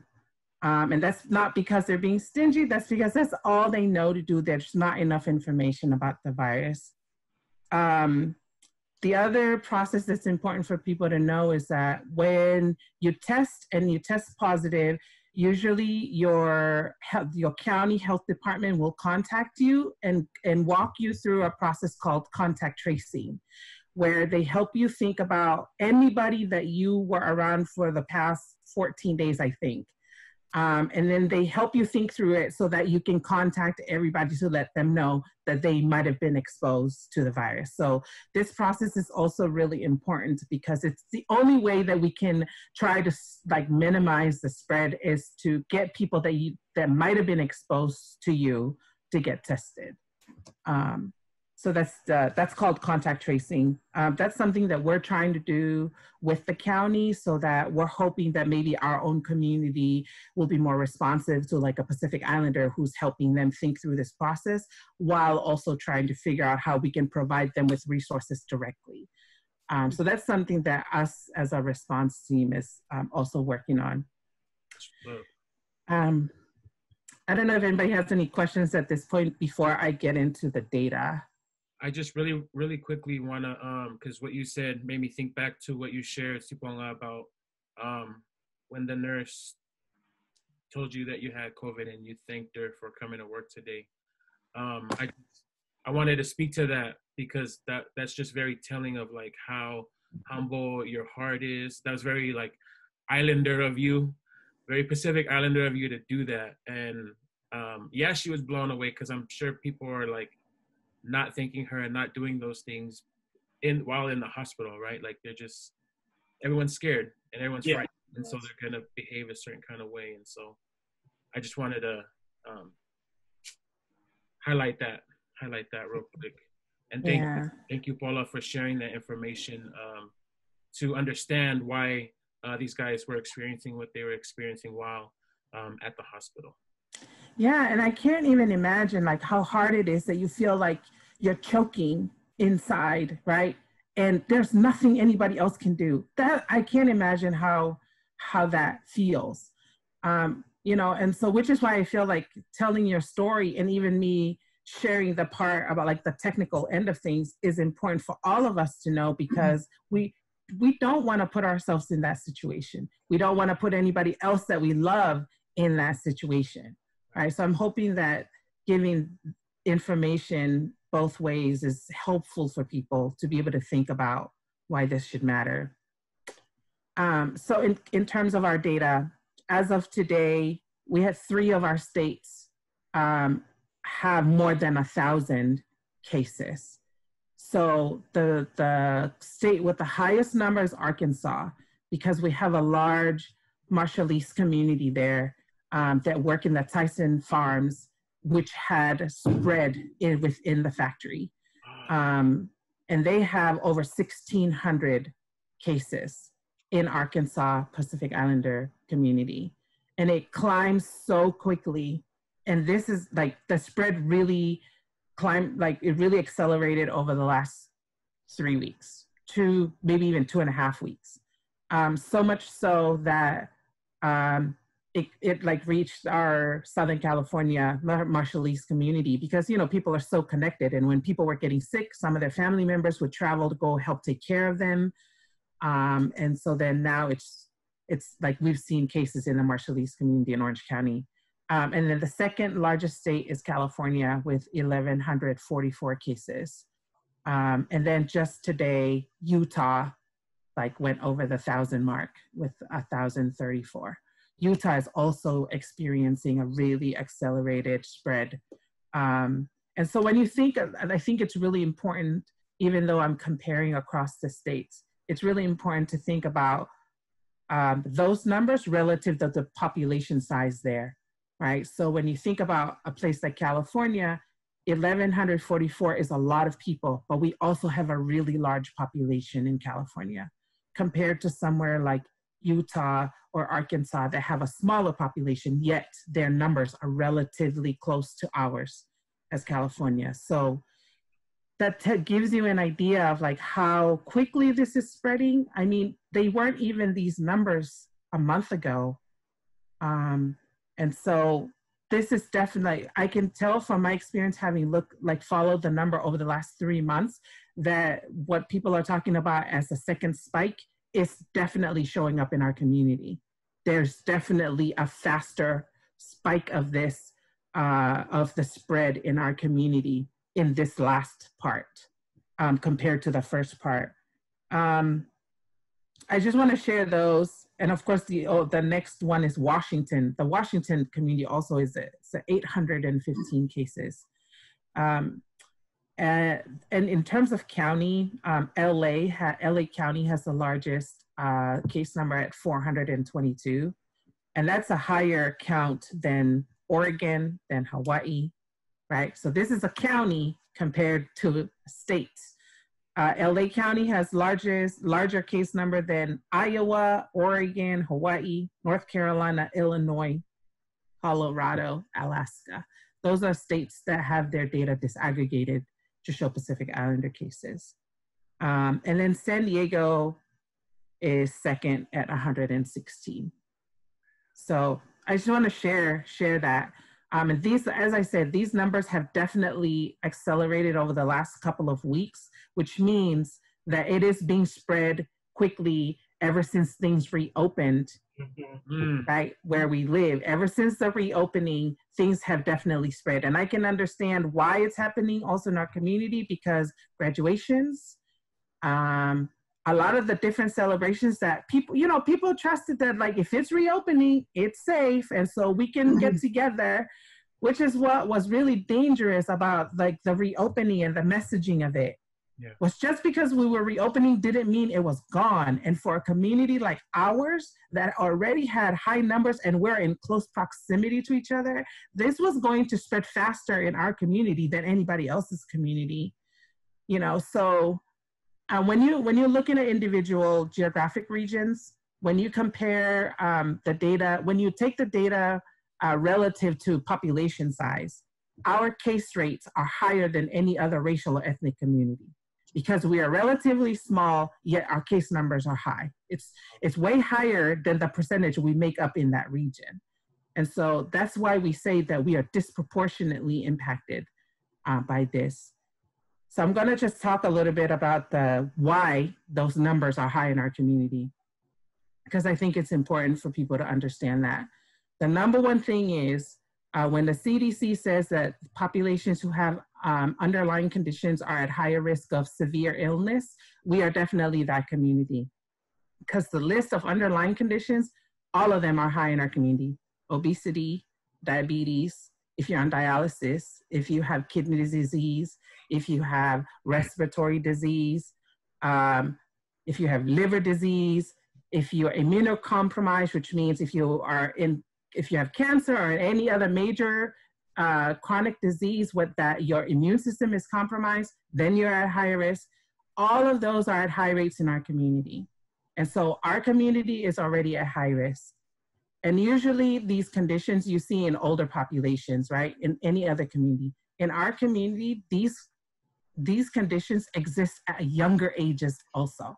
So you don't just see it in older population. You see heart disease, diabetes in younger populations in our Pacific Islander community. So even younger people are at higher risk because of underlying conditions. On top of that, things like we have high essential worker rates in our community. We have many people that work essential jobs, sometimes 2 jobs, sometimes 3 jobs. So sometimes you go from one essential job to the next essential job before you come home.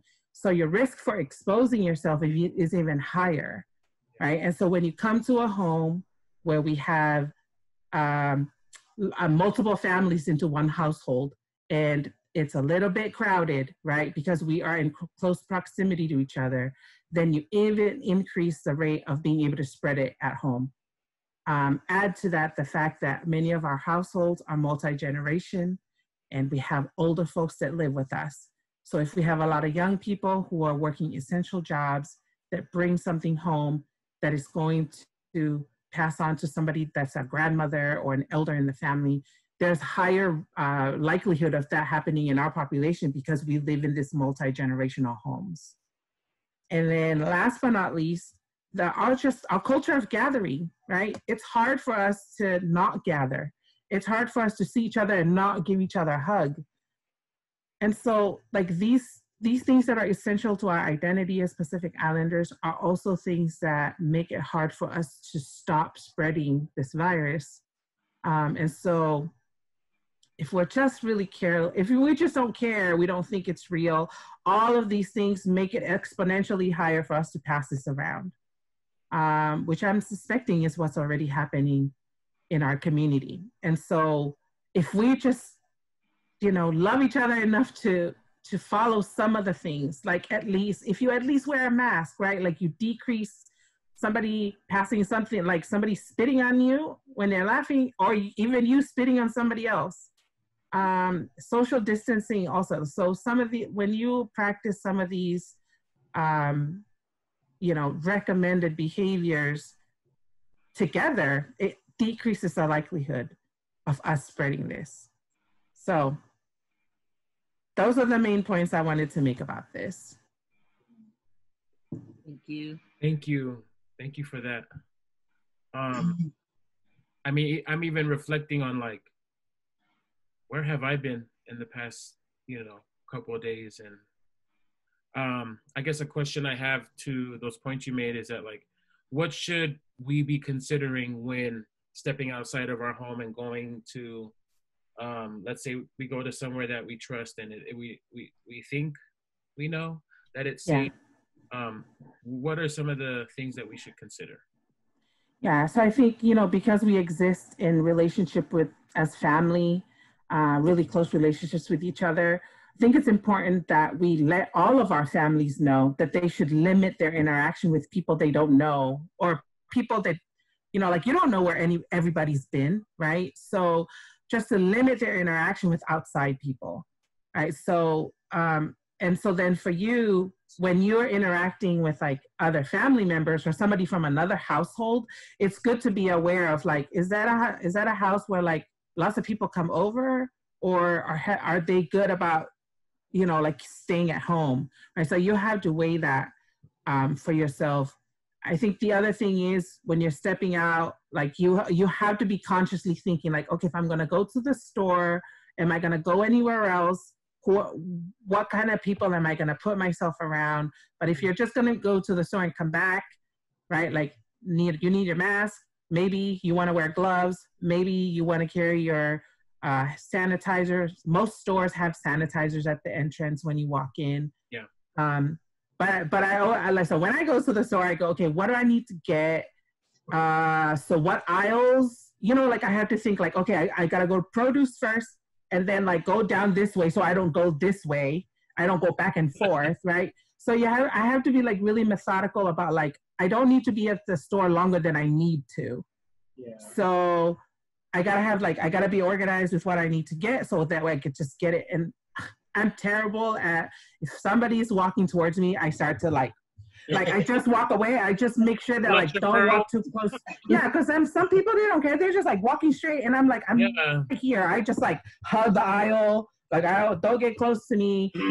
And I mean, it seems exaggerated, but yeah, I care about my parents. I don't want anybody accidentally coughing on me or maybe purposely coughing on me, and then I bring that home. So I think it's good to like take inventory of where do you need to go exactly? What do you need to do there? Yeah. So that you can minimize your interaction with like strangers or people you don't know. Mm-hmm. And then like if it's family members, I think it's important that you let everybody in your family know what's at stake, and that if they've been around other people, please don't come over. I tell that to my nieces and nephews who are in high school and they go hiking, hang out with their friends. Like if you hang out with your friends, like it is your responsibility to know that and not come over. Or if you come over, you can say hi from the door outside. Take that responsibility upon yourself, so that nobody has to call you out to do it. Yeah. Yeah. Yeah, I feel like just culturally, it's just really important that we just emphasize the why.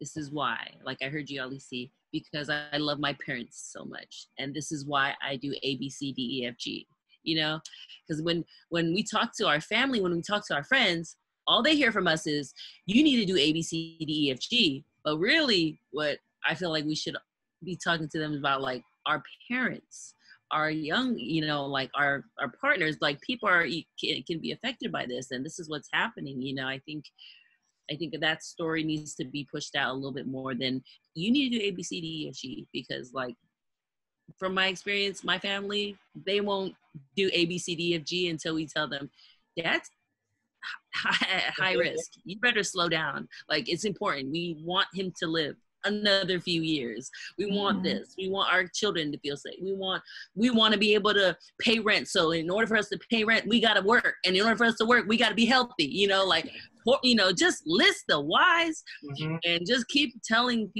families like, guys, if we love our family, if we love this, if we love that, we need to eat, keep pushing that narrative out instead of like, I mean, it's also important to tell them the everything that the proper precautions that they need to take, but like make sure we balance that out. Like I really love what Alisi was saying. She was telling us A, B, C, and D, but I also heard, I love my dad. I love my family. It's important that we stay healthy, like, so I heard that and now I'm like, okay, because I've been pushing more of like, you guys need to wear gloves. You guys need, and now I'm like, I need to keep telling them like, hey, our dad, hey, on my job, I need to be healthy. I can't afford living out here if I'm not healthy, y'all. Yeah. Like, help me out, so I really appreciate that, Alisi. Thank you so much. I think even like how I'm a sisters, like how y'all shared about like they disinfected everything and like tore the house upside down to make sure everything was clean. And that shows like how much love they have, right? Like think about the whys. Which brings me to a question we got on Twitter. We posed the question of like, what to Pacifica Twitter, what do they want to know about COVID-19? And let's see, this one is from @MFPen. He says, why do we wait until someone we know gets it to take the pandemic seriously? I feel like, that's kind of a internal question, not necessarily related to science, but maybe ego. I mean, it could be. What do y'all think? I mean, go ahead. I have my thoughts. I'll share it after. We want to hear from you. Yeah, I want to hear. I mean, it's behavior that we're not used to practicing, right? So, I mean, this is not specific to COVID. When you tell people to get regularly screened for cancer, like by the time you're 40, make sure you get regular mammograms. It is not part of our normal, natural behavior to think about these preventative things, because most times it feels selfish, right? Most times it feels selfish to make a doctor's appointment regularly to see the doctor. So I think the way that Western medicine, or the way that medicine and health is framed for us in this society, is always framed in a very individualistic way. right? And so it's like, you take care of yourself, right? So it's hard for us to immediately take on a new behavior because it is always framed as like, you taking care of yourself, make sure you're responsible for yourself.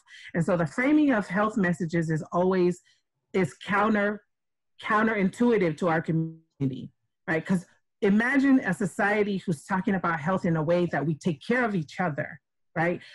You need to be alive because your children depend on you. And so in order for you to prevent or to detect breast cancer earlier, make sure you get screened every year after you're 40, right? Imagine if like messages were given to our community in that way that we are able to take it. Exactly the same way that Bex is saying.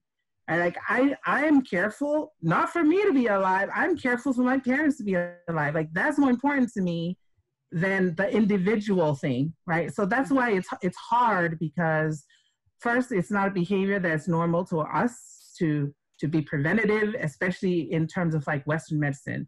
Second, the messaging of this is always driven at the individual and not driven at the community. And so then it's like just hard for us to adopt new behavior. Right. We don't want to hear it.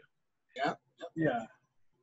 I think so for me, the way I hear that question goes back to maybe some of the messages that I learned growing up, where a lot of times, and what I see is that we generally don't respond until something happens. And I think that's just been like that natural flow of how I operate. And so I procrastinate because of this is what I've seen and this is what I've done. And maybe that's like, my internal messages to myself, like, oh shoot, that's how my family responds to it, then that's how I'm going to do it. So I wait until the very last minute, and then I'm trying to pile every single thing that I see, all kinds of information, things that probably don't even have a source.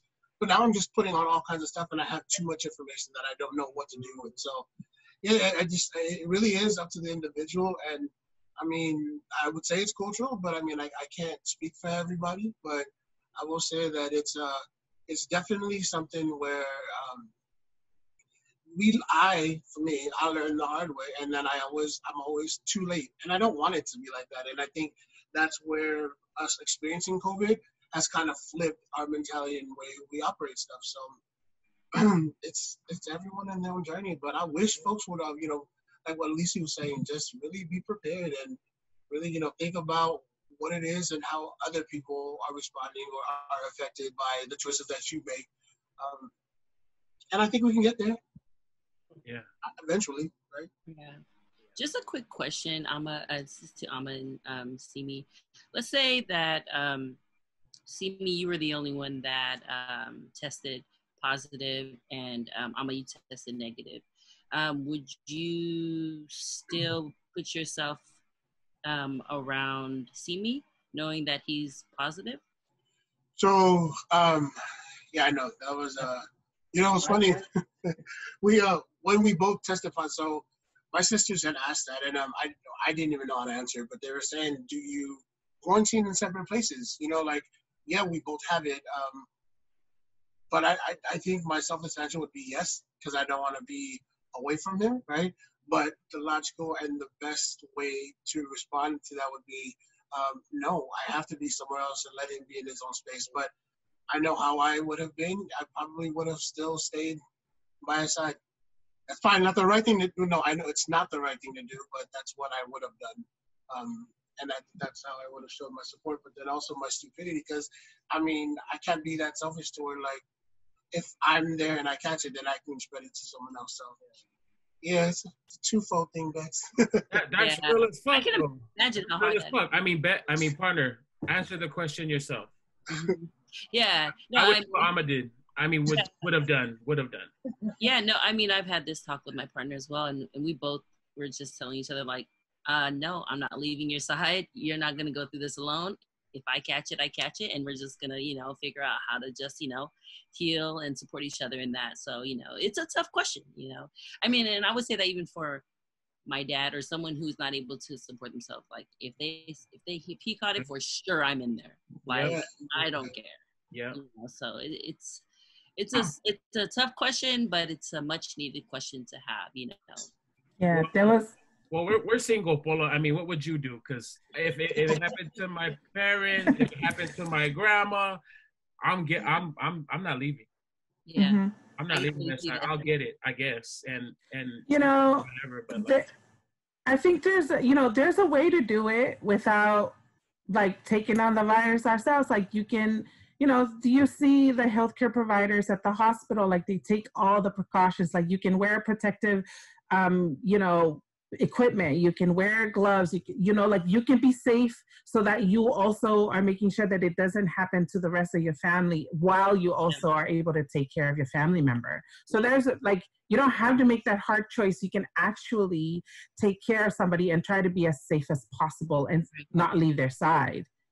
Yeah. I mean, I wanted to share a story about a woman who got interviewed. Like she and I were on a similar thing when we got interviewed, and she talked about how she lives with her daughter and her daughter's son. And then she got a call from her daughter saying that she had tested positive from somebody at work. And just devastated her because, it was her and her son. And I think like they ended up like taking the son to another family so that the mom can quarantine.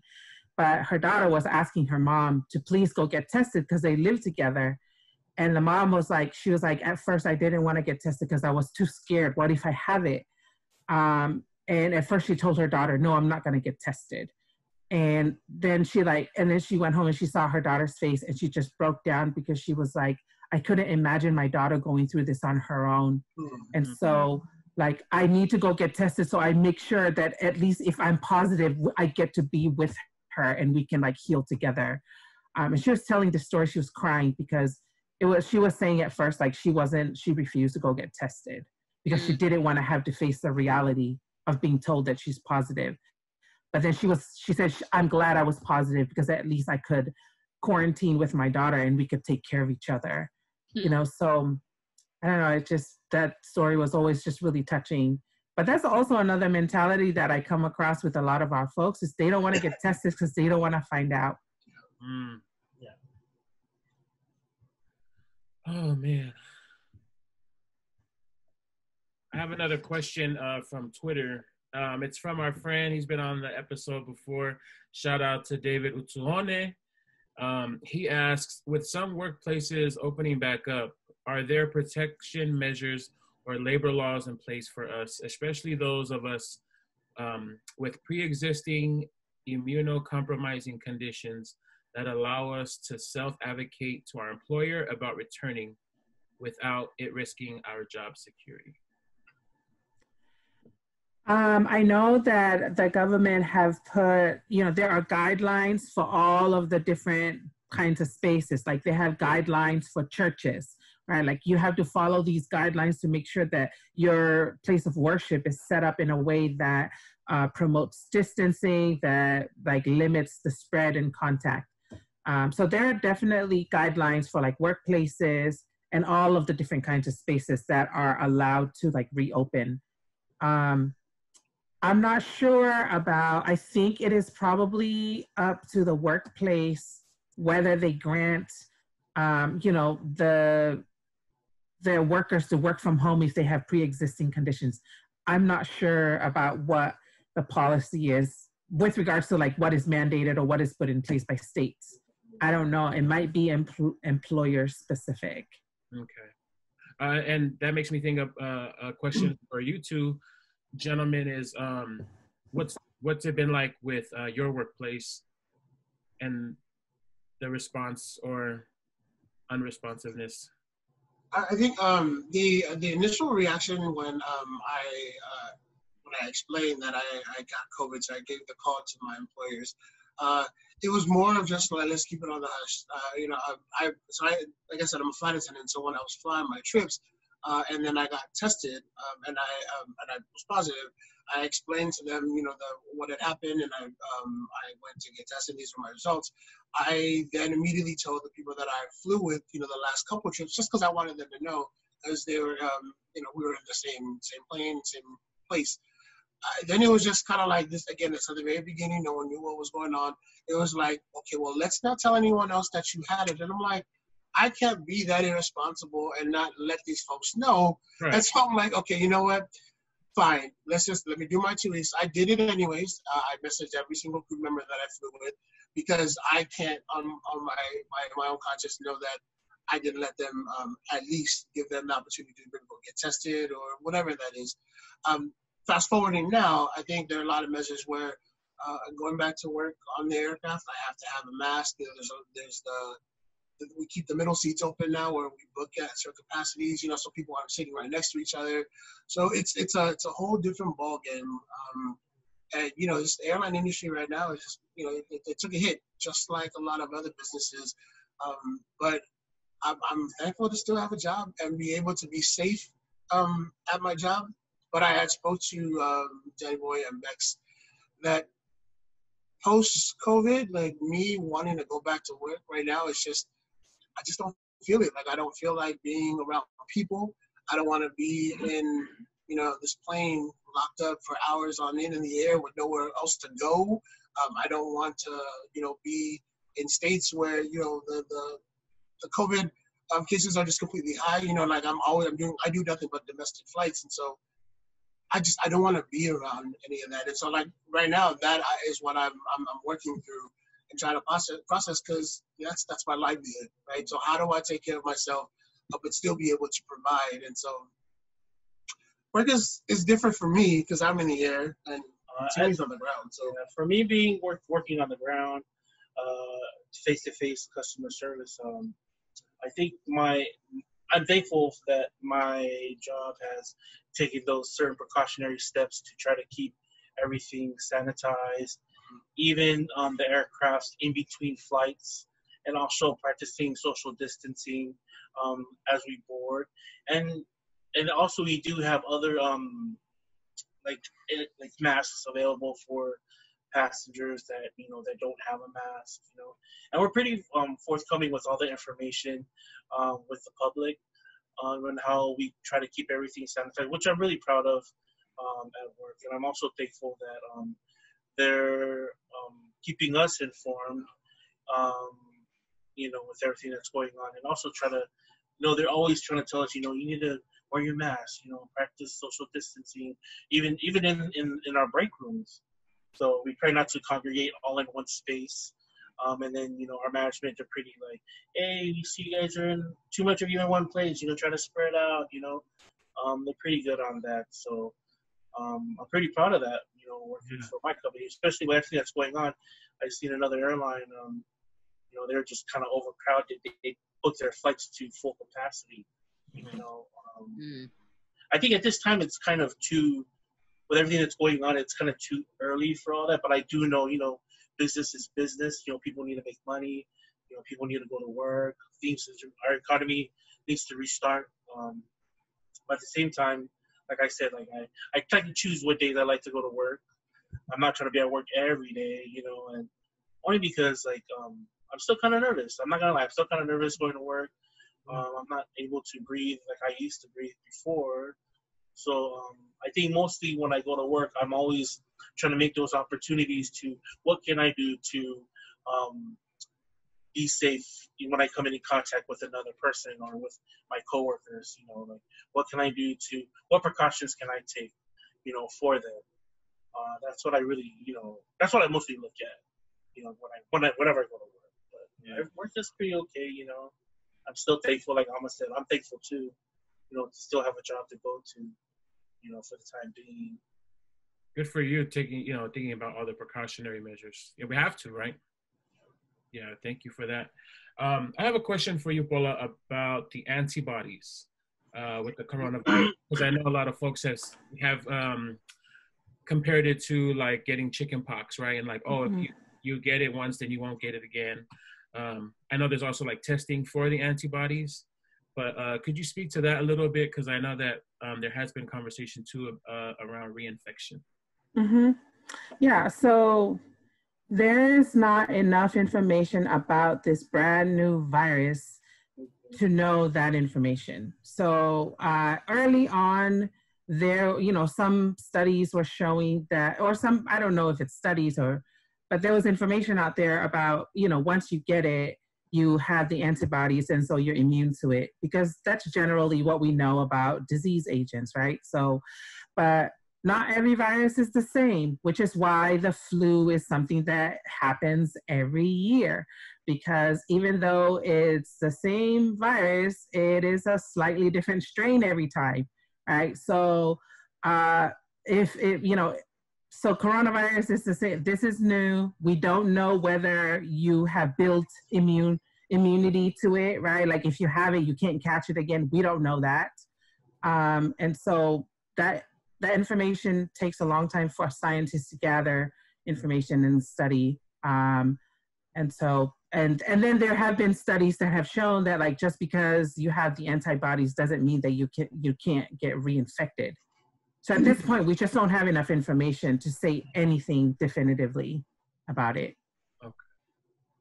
Okay, cool. Yeah, I just want to make sure we hit that point because I know that's something big. A lot of folks were like, "Oh yeah, I won't get it again if I have antibody," but that's not true, right? That's not true. No, yeah, we don't know enough information about it. And I think the other point to make is that some people might think that once you test negative, that you're good forever. That's not true. Like you could go get tested and test negative, and then in the next 30 minutes catch the virus. And so, you know, that's why for people that are essential workers, a lot of their employers put measures in place for them to get tested every month, for example.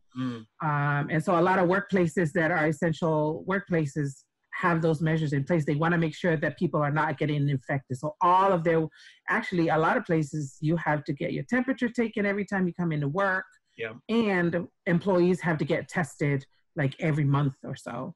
So just because you test negative doesn't mean you will never catch the virus. Thank you. Man, this has been a fruitful conversation through and through. Thank you very much just for sharing your stories and your feelings and your knowledge around the coronavirus and COVID-19. Before we begin to wrap up, I just want to ask y'all if you have any other questions for one another. Partner, if you have any other last questions. No, that's it. Thank you all so much. I really appreciate this conversation. Cool. Yeah, I think. Oh, sorry. Go ahead. I keep forgetting to make this point. So the virus that causes the disease is called coronavirus. The disease itself is called COVID-19. So that's just a little bit of a difference. Thank you. Thank you. The Rona, you know, it's all the same. Thank you for that clarification. And really quick, I don't know if you mentioned already, but you said that you can catch it again, right? If you caught it the first time, there's a second and third time you can catch it, right? No? We don't know. Yeah, we don't know. And I know that's not a comfortable answer because people are like, no, we want to know yes or no. We don't know. We don't know whether yes, he can get reinfected, and we don't know whether no, you cannot get reinfected. We don't know. That's the safest answer. Like, take precautionary measures, and we won't have to find out. Right. Yeah, and by we, I don't mean me. By we, I mean like the scientific community that is looking at this. Yeah. Thank you. Thank you.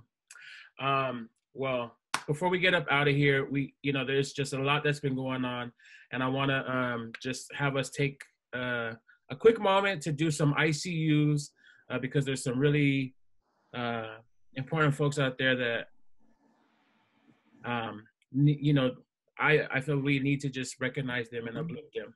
Is that cool? Let's have the fellows go first. Is that okay? Yeah. Okay, cool. I want to put a shout out to my aunt, Lisa Layats, in Southern California. Here in Carson, she's part of the COVID response for the Pacific Islander community. I think for her, she said she started it because when she first heard our story, that's when she put into full gear mode. She really wanted to help our community and put that information out there for everyone. So I want to thank Auntie Lisa. Oh, that's what's up. My ICU is for a longtime friend of mine. Her name is Valerie Dixon. She identifies as biracial. She's black and she's white. but she's been a really good friend of mine and has been very supportive in this journey with COVID. Initially finding out the whole my journey with it, but she's also been a social justice warrior where she's continuing this fight for Black Lives Matter. And even despite all of this that's going on now, that she continues to be that supporter. She holds space for me throughout my cries and my lowest times, but also celebrates me at the highest and other folks. She's local here in Orange County. But yeah, I've been doing work with her for the last 20 years. And so just a shout out to her. I see you. Nice. Thanks, Ama. Yeah. Yay. How about you, Paula? Who's your ice? This is hard because I just changed my mind like last minute. My ICU goes out to somebody that I only know through Instagram. Her name is Lilika Funaki, who in the most recent months have been a huge amplifier of so many different things. And has been talking about Black Lives Matter, Indigenous rights, and is just really building a lot of information. And, she's from Hawaii, lives in Japan, but she continues to uplift a lot of different issues. And she's an LDS member and is challenging a lot of the structural things that comes with being in a community of faith, especially around like racism and around a lot of the different issues. And I just, she's part of a Tongan language group with me. And every week it is kind of my medicine. I go to that space. Right. We learn about culture and language, and she continues to facilitate that space for a lot of us who need space to heal. And so I just want to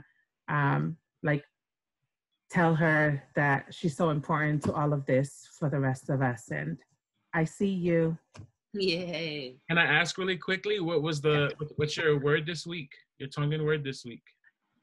Actually, this week they practiced the Tongan introduction, which Danny Boy learned how to do years ago.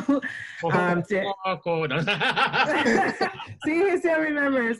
Everybody's practicing their Tongan introductions, and then we went through a list of Tongan political words, and we're reading them in Tongan, and then we're trying to see whether it's an accurate translation. So we've looked at things like communism and homophobia, and how those are translated into our own languages.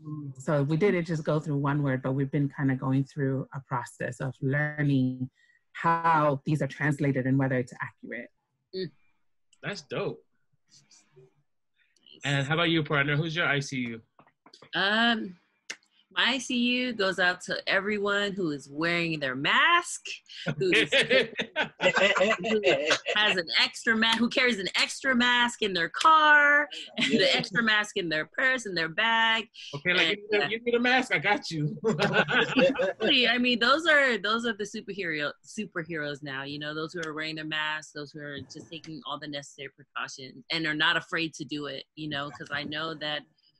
Again, people get teased at for this, they get made fun of. So I salute everyone who just has the courage to say, I do not want to catch anything, so I'm wearing this. So we salute you all, and we just are grateful that everyone's still doing it. And I encourage everyone to still do it. Don't stop.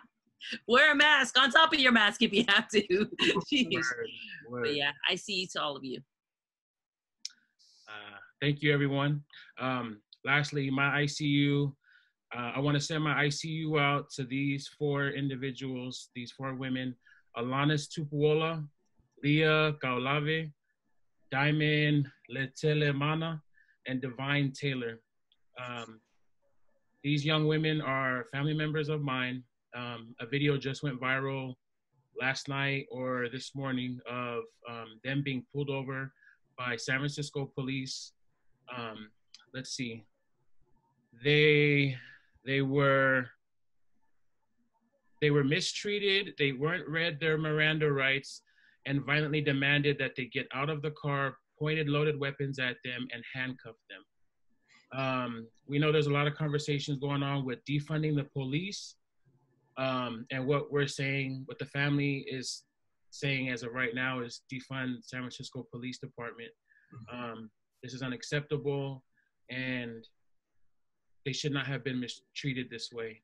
I believe the story that I'm hearing is that something happened with a young boy and they were trying to help him, and the police stopped them. And I just want to uplift these 4 women because they are going to have to heal from this traumatic experience, and it could have been done in a whole different kind of way.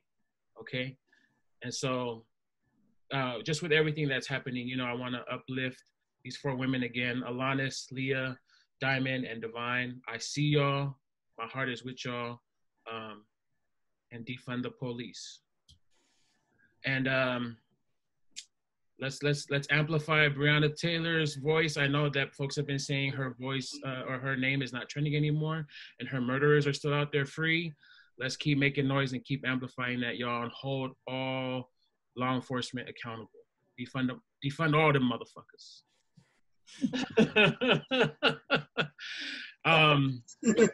Period. No.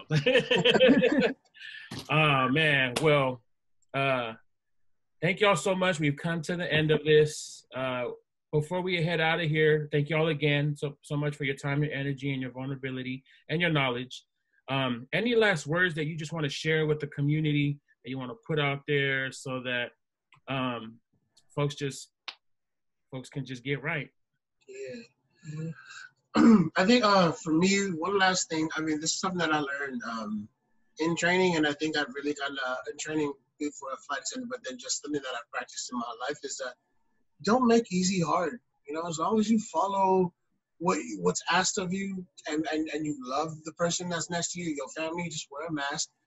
I mean, be separated, social distance yourself, and just do it. I mean, I feel like if you follow that, 2020 will just, happen, and 2021 will just be a better year for us. But just practice that and just don't make easy hard. Sound advice. Mm-hmm. Thank you, Amma. I think the last thing that I want to remind people is that we come from a culture that's centered in love, and all of our practices are rooted in love. And so in this time where we see the numbers in our community, we need to practice that same form of love, and not just in practicing it, but like the way that we practice love is always really immense and meaningful. And so that we can practice this form of love in a different way where we care to make sure that people stay alive and that our families are healthy. And so let's continue to practice the love that we know exists in our community in a different way so that we continue to keep our elders alive who hold the wisdom of our culture, that we make sure that the grandparents of our children stay alive, and we make sure that everybody else in between, all of our brothers and sisters, everybody is alive to make sure that our community is thriving, our culture is thriving, and that we have a better future. Amen. Drop that mic, girl. Drop that mic. Yeah. Man, thank you so much. That's the perfect way to end this. Stay tuned, y'all. We'll be back for another one. Tap in with our folks here. We got Amma, Sipoga, and Alisi. How can folks tap in with y'all? Please follow Instagram, Pacific Islander COVID-19. We're trying to put out updated information. That is information coming from the National COVID-19 Response Team. We're also on Facebook. So go ahead and like that page. And then one last thing is, please fill out your census if you haven't already. Yes. We can talk about these numbers now because census data makes it available for us to look at this COVID data. Mm-hmm. So if you haven't already, please fill out your census. Follow other Pacific Islanders on Instagram for census information also. And the numbers don't lie. No, they do not. They don't. And as always, y'all can tap in with us for the Cultures at For the Cultures with a Q and a S. And also hit us up via email forthecultures@gmail.com. I am your host, D-Boy. And I'm your host, Bex Bumbo. And we'll see y'all on the next episode. Peace, love, and happiness. Y'all take care. Bye.